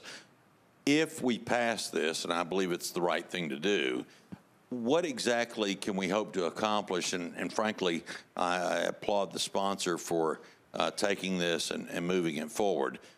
What can we accomplish, and what's going to be the best way? And will this 2-meeting deferral actually help us get where we need to be in order to accommodate what we should do? So this is a request to the Civil Service Commission to make a recommendation with respect to the council pay plan, specific to the council pay plan. The Civil Service Commission historically has been deemed this council needs its approval, its recommendation before taking action. So if the commission does not act upon it or acts contrary to the wishes of this resolution, the council would still need the recommendation of the Civil Service Commission before proceeding. Okay. All right. Well, once again, I appreciate the sponsor taking this, and I certainly will support it. And I hope over the next month we're able to come up with a good solution. Thank you, Vice Mayor. All right. Thank you, Councilmember. Councilmember Withers, we are back to you. This is, I think, what we've got in front of us is a motion to defer 2 meetings. That's correct. All right. So it's a deferral for 2 meetings is properly seconded. Any further discussion on this? Seeing none, all those in favor say aye. Aye. Opposed, no. You adopt. It's been deferred 2 meetings. Thank you, Councilmember. All right, so we are now, that takes care of all the resolutions. We are now on bills on introduction and first reading. If there is no objection, we'll consider all ordinances on first reading in 1 vote at this time. Do I have a motion? Have a motion properly seconded. We are on all the bills on first reading. All those in favor say aye. Aye. Opposed, no. You adopt. All right, thank you. All right, if you're following along, we are now on page 15 on bills on second reading. The first bill up is BL 2018-1281 by Council Members Murphy and Henderson. This is an ordinance to amend Title II of the Metropolitan Code of Laws to codify a sexual harassment awareness and training requirement for employees and certain contractors. I believe Council Member Henderson is handling this one. Thank you, Vice Mayor. I would like to move the amendment, please. All right. Why don't we get committee reports first? Oh, thank you. Councilmember Vercher. Thank you, Vice Mayor. Budget and Finance recommended as amended for a 1-meeting deferral, 12-4, 0 against. Okay. Councilmember Withers. Thank you, Mr. Vice Mayor. The Personnel Committee considered the proposed amendment and recommended the bill as amended, 5-4-0 against. Okay. All right. Back to you, Councilmember Henderson. Thank you, Vice Mayor. I would just ask that we move the amendment, and then the intent is to defer the bill 1 meeting. All right. So let's get the bill in front of us. So move to approve the bill, and then we're going to defer once we get the amendment on it. Okay. Make a motion to approve the bill, properly seconded. So we're now on the bill, and then you've got an amendment. You want to move the amendment. That's been properly seconded. So anybody in favor of, all those in favor of the amendment, please signify by saying aye. Opposed, indicate by saying no. The amendment passes. We are now back on the bill as amended. And I would like to move to defer the bill as amended one meeting, please. Okay, so we are now deferring this matter, which has been amended one meeting. It's been properly seconded. Any discussion on the deferral? Seeing none, all those in favor of deferring this matter one meeting, please signify by saying aye. Opposed, no. You adopt. BL 2018-1283 by Council Members Murphy, Henderson, and Johnson. This is an ordinance amending Chapter 5.4 of the Metropolitan Code to restrict the use of proceeds from the sale of real property owned by the Metropolitan Government of Nashville. Council Member Henderson. Thank you, Vice Mayor. I would also like to move to defer this one meeting, please. All right, let's get committee reports. Council Member Vercher. Thank you, Vice Mayor. Budget and Finance recommended a one-meeting deferral, 12-4, 0 against. All right, thank you, Council Member. Back to Council Member Henderson. You've moved to defer this one meeting. Properly seconded. Any further discussion? Okay, seeing none, all those in favor of deferral one meeting, please signify by saying aye. Opposed, no. You adopt. Deferred one meeting. Thank you, Council Member Henderson. We are now on BL 2018-1314 by Council Members Cooper and Vercher. This is an ordinance establishing a Blue Ribbon Commission consistent with the annual operating budget for fiscal year 2019 to identify government inefficiencies. Council Member Cooper. Thank you, Mr. Vice Mayor. Committee reports. Back to Council Member Vercher. Thank you, Vice Mayor. Budget and Finance recommended approval as substituted, 12-4, 0 against. All right. Councilmember Cooper. Thank you very much, Mr. Vice Mayor. I want to thank Metro Legal and Metro Finance for working hard, and I want to thank the mayor for 5 great nominees for the Blue Ribbon Commission. And with that, I move for approval. He's got a substitute. Okay, so you were on the, so move the substitute. Move the substitute. Okay, so you are moving the substitute. All in favor of the substitute, please signify by saying aye. Opposed, no. You adopt. We are on the substitute. And now, Councilmember Cooper. Move the substitute. Okay, so we are moving the substitute. That's been properly seconded. We have Councilmember Bedney.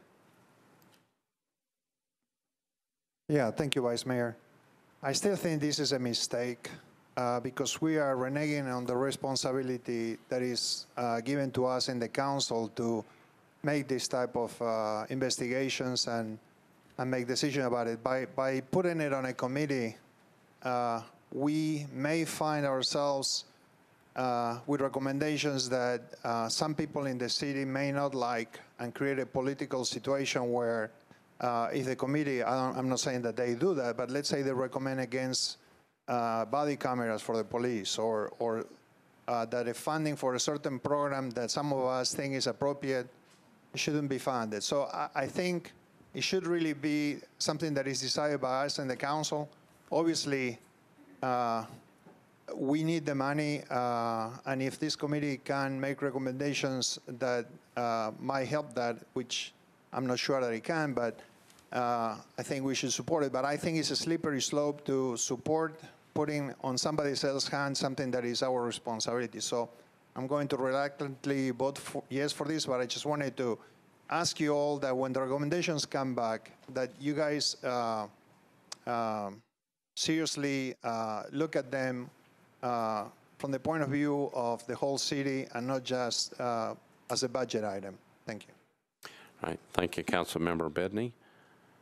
Councilmember Glover. Thank you, Vice Mayor. Very quick question, Mr. Jameson. Is this amendable on third?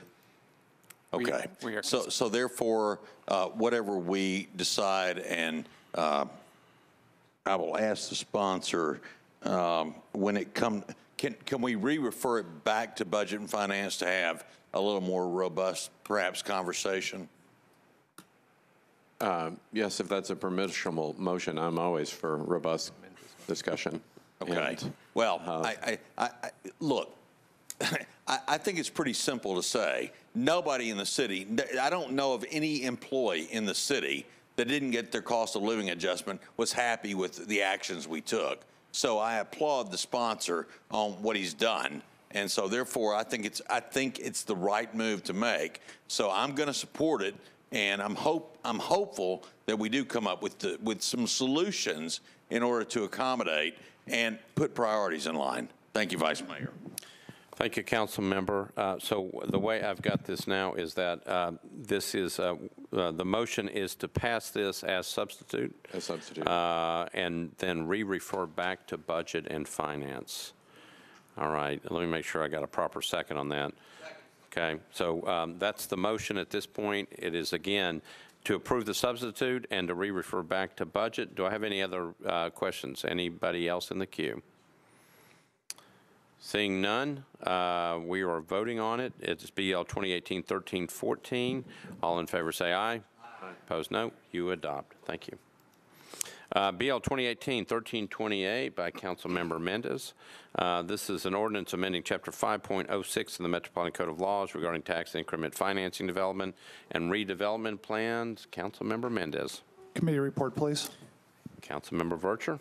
Thank you, Vice Mayor. Budget and Finance recommended a deferral to July 2nd, 2019, 12-4-0 against. All right, thank you. Councilmember Mendez. I'd like to move to defer this to the first meeting in July with an explanation, please. All right, properly seconded. Councilmember Mendez.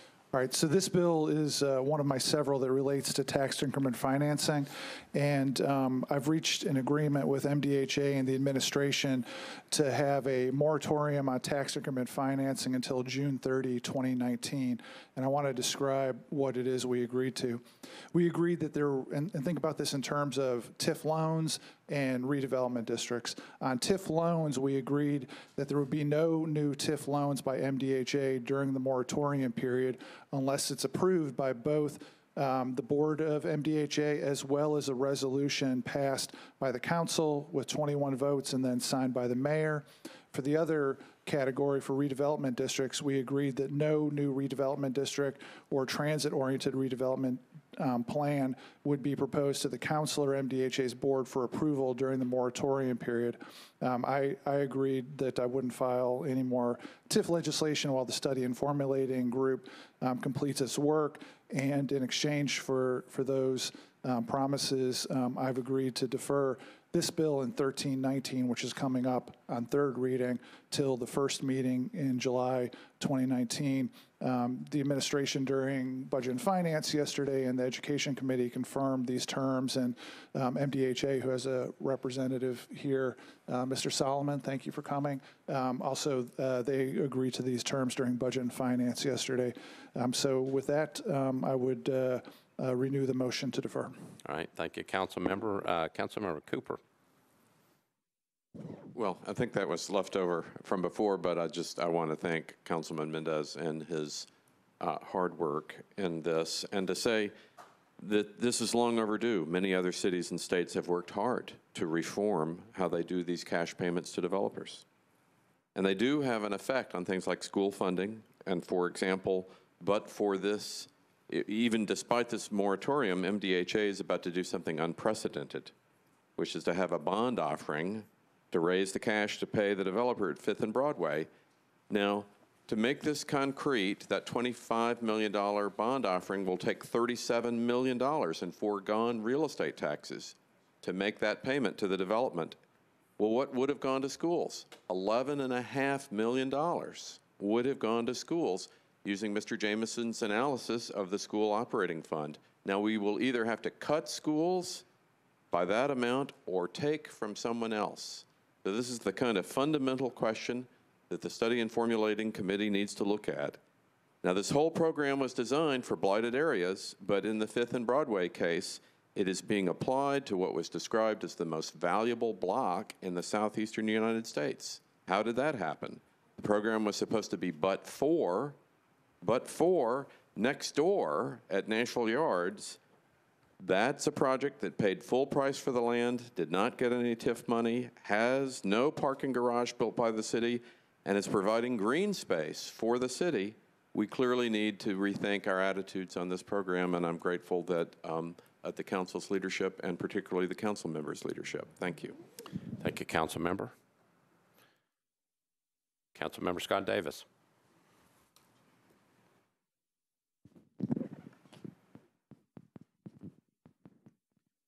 I want to thank Councilman at Large Mendez for his hard work. I want to thank Mr. Cooper, MDHA administration, and our budget chair, Tanika Vercher.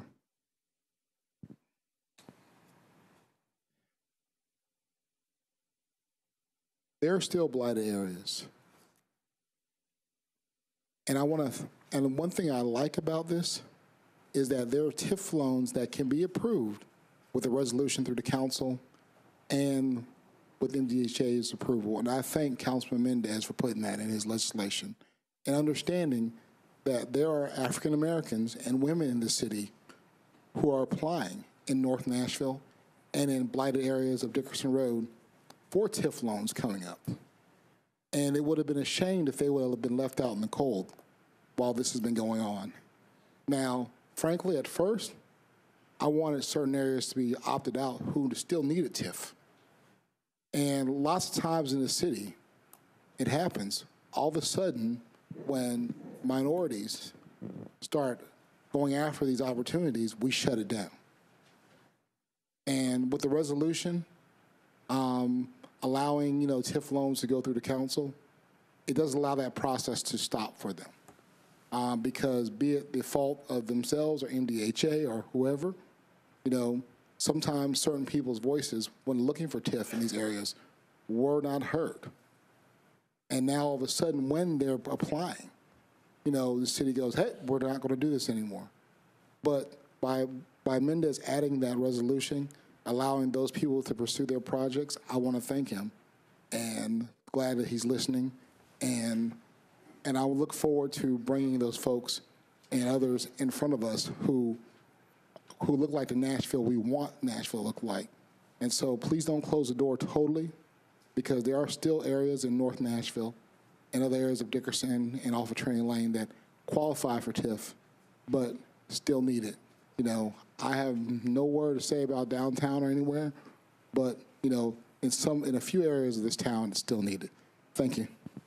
Thank you, Council Member. Council Member Mike Freeman. Call the question. You were the last one in the queue. Thank you.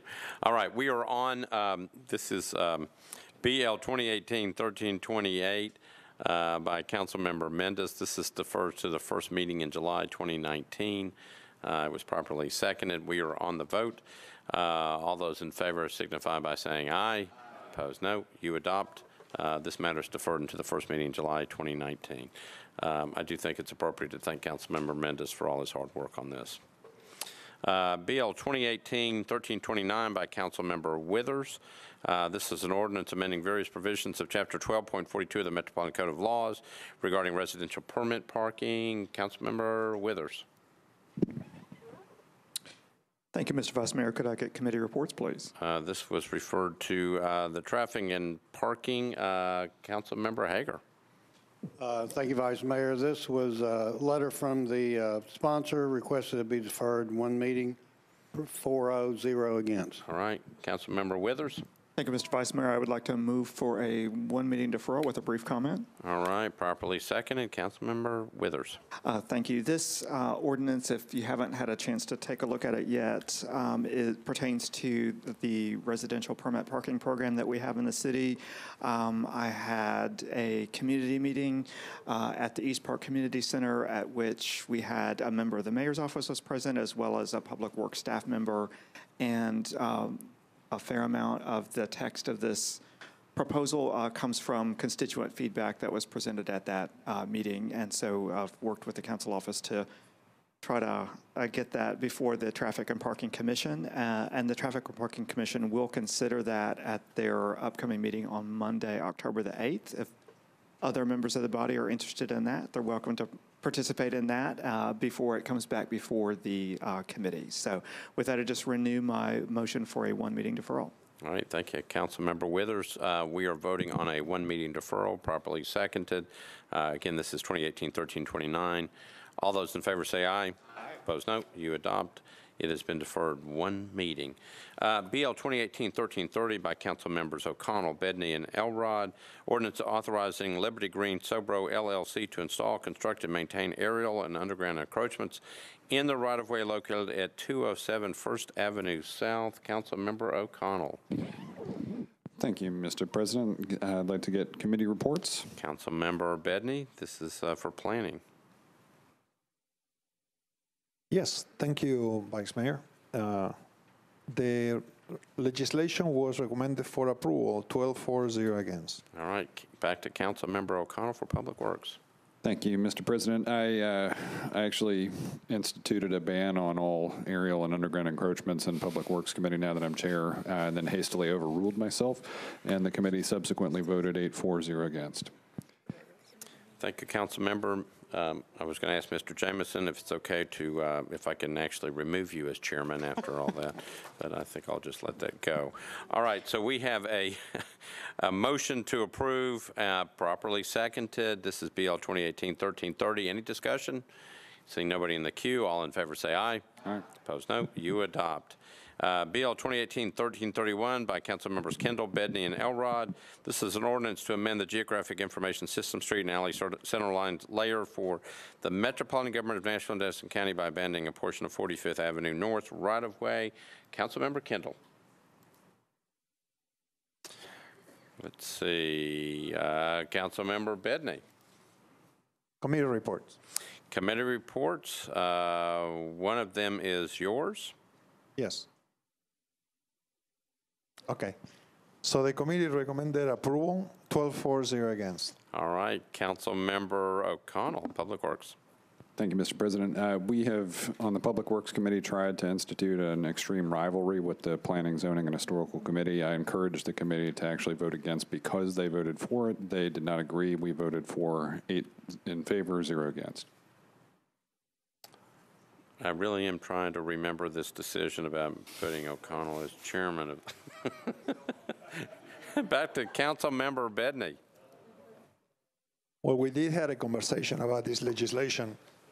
It was very controversial because abandoning a portion of 45th seemed to be something that many were concerned about, but I moved to approve.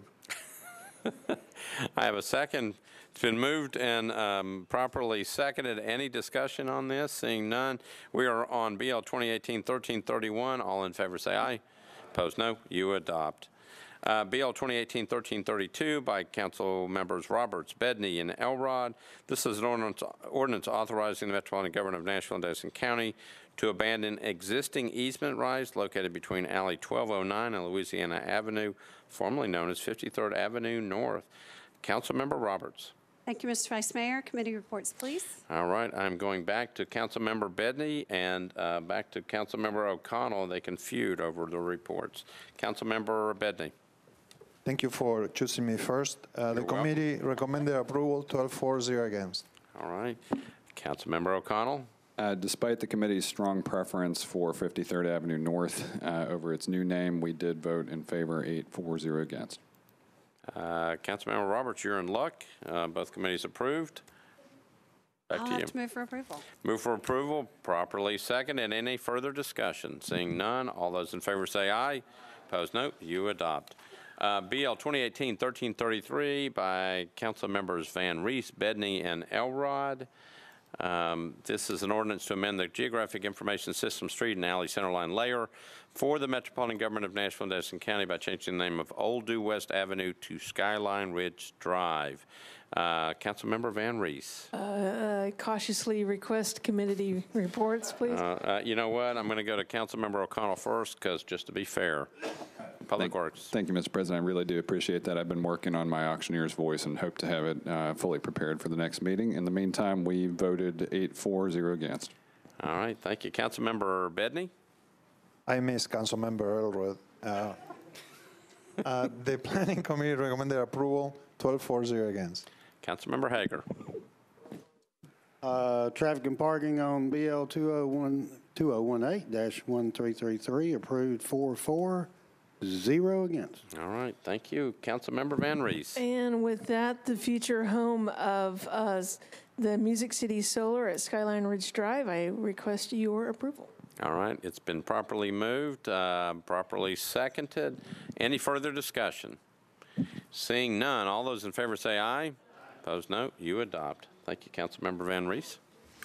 All right, we are now on bills on third reading. BL 2017-682, Councilmembers Withers and Scott Davis. This was approved with conditions, disapproved without by the Planning Commission 6-0 on 3/9/2017. Ordinance to amend Title 17 of the Metropolitan Code of Laws by changing from MUGA, R6, and RS5 to SPMU zoning on properties located at 1101, 1108 Gallatin Avenue, 1105, 1107, 1109, 1111 Sharp Avenue unnumbered, 1048 and 1050 West Greenwood Avenue, 1110 Greenwood Avenue at the southeast corner of Gallatin Avenue and Greenwood Avenue, and at the southwest corner of West Greenwood Avenue and Gallatin Avenue within the Gallatin Pike Urban Design Overlay District, 5.32 acres, to permit a mixed-use development. Councilmember Withers. Thank you so much, Mr. Vice Mayor. Could I get committee reports, please? Okay, this goes to Councilmember Bedney. Yeah, Vice Mayor. Can you repeat what you said? No, I'm kidding. The committee recommended defer and re-refer to the Planning Commission 12-4-0 again. Committee, sir. All right. Thank you, Councilmember. Councilmember Withers. Thank you, Mr. Vice Mayor. Would like to move for a deferral by rule for one meeting and look forward to discussing this in committee on October the 16th. All right. Okay. It's been deferred. Motion is to defer one meeting. It's been properly seconded. Any discussion on this? Seeing none, all those in favor of the deferral one meeting, please signify by saying aye. Opposed, no. That is adopted. Deferred one meeting. BL 2018-1311 by Councilmember Hall. This was approved by the Planning Commission 7-0 on 5/10/2018. Ordinance to amend Title 17 of the Metropolitan Code of Laws by changing from RS15 to SP zoning on property located at 3606 Fairview Drive at the northeast corner of Fairview Drive and Meadow Road, 0.89 acres, to permit 5 lots or 2 family lots for a total of 7 residential units. Councilmember Hall. Committee reports, please. Committee reports. Back to Councilmember Bedney. Yeah, the committee recommended approval 12-4-0 against. 4-0 against. Back to Councilmember Hall. Move for approval. There's a motion to approve. Do I have a second? Properly seconded. Any discussion on this? Seeing none, all those in favor say aye. Opposed, no. You adopt. BL 2018-1319 as amended by Councilmembers Mendez, Vercher, and Rosenberg. This is an ordinance amending Chapter 5.06 of the Metropolitan Code of Laws regarding tax increment financing. Councilmember Mendez. All committee reports are in. I'd like to move to defer to the first meeting of July with a brief explanation. We've got to re-referred. Councilmember Glover. It actually was re-referred. Yeah, so I'm going to go back. It was re-referred back to the 2 committees, to Budget and Finance and to Education. Committee reports, Committee please. reports. Okay. Councilmember Vercher. Thank you, Vice Mayor. Budget and Finance recommended a deferral to July 2nd, 2019, 11-4, 1 against. All right. And for Education, Councilmember Glover. Thank you, Vice Mayor. At the request of the sponsor, we also deferred or recommended deferral until the first meeting in July. Okay. So, Councilmember Mendez? Move to defer to the first meeting of July with a brief explanation. All right, properly seconded. Councilmember Mendez. All right, so this is the one about also tax increment financing that would withhold from development loans money that would otherwise go to the school system. And I know there's many of my colleagues that would like to have just gone ahead and voted on this tonight in favor. To me, the moratorium that I announced on the previous bill by agreement with the administration and MDHA is a win-win for the council. Everybody's pencils are going to be down on tax increment financing. No new loans unless we specifically agree by 21 votes, no new districts, and the study group will do its work. If the study group comes up with better ideas that we like, then we can go ahead and implement those. And we've got the backstop of July to just vote 1319 into law. I think there's some recognition that we could probably get it passed tonight, and I'm confident that as a backstop, this is something that we can pass in July if we need to, but we get a chance to find out whether this study group can come up with better ideas. So thank you, Mr. Vice Mayor, and would appreciate voting to defer to the first meeting in July. All right. Thank you, Council Member. Nobody else is in the queue. The motion is to defer to the first meeting in July. It was properly seconded. We are on BL 2018-1319 as amended. Seeing nobody else, all those in favor say aye. Aye. Opposed, no. You adopt. Last bill on the calendar, BL 2018-1321 by Council Members Anthony Davis, Bedney, and Elrod. This is an ordinance disclaiming any interest in the Metropolitan government that they may have in the Nashville-Gallatin interurban railroad right-of-way. Council Member Anthony Davis. Thank you, Vice Mayor. All committees in, move approval. I have a motion to approve. It's been properly seconded. Any discussion? Council Lady Allen. Thank you, Mr. Vice Mayor. Just one question. I just want to make sure we've had some old railroad rights-of-way be used for rails to trails or for interstates or things like that. Is there any knowledge that this connects to something that could be a long line that could be used for something, or is it just an isolated little piece that's hanging out there doing nothing? Yeah, it's just on a single parcel on Eastdale Avenue. Do you want to answer that? It's just an isolated piece on this portion. Okay, so we're not giving up a chance to have a nifty greenway or anything like that. Okay, I just wanted to be clear on that before I support it, so I will support. Thank you. All right, thank you, Council Lady. All right, we are back on BL 2018-1321. Anybody else? Anybody else have any questions? Seeing none, 2018-1321. There's a motion to approve, properly seconded. Council Lady Johnson. She's waving. All right.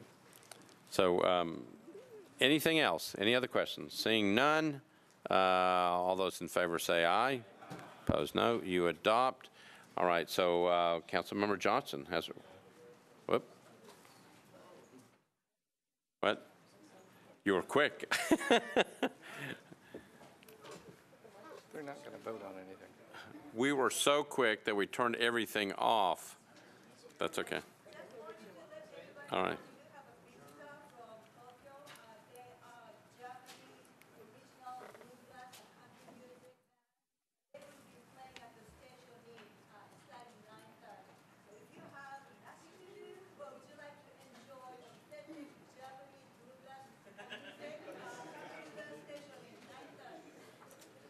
All right, and Council Member Van Reese is the last person. She has to be recognized as the board comes up. I know where she is. Oh, I think, is it on? I push your button, but I don't know if it's on. No, it's okay. Okay. I just wanted to remind everybody about the 40 for 40 artwork that's in the building now. If you were unable to make the official event, there's 40 local artist works for 40 years of Metro Arts. There are amazing works by 40 Nashvilleians. All right, thank you. I believe that's it. I would entertain a motion to adjourn. Motion seconded. All in favor say aye. Opposed, no. You adopt. Thank you.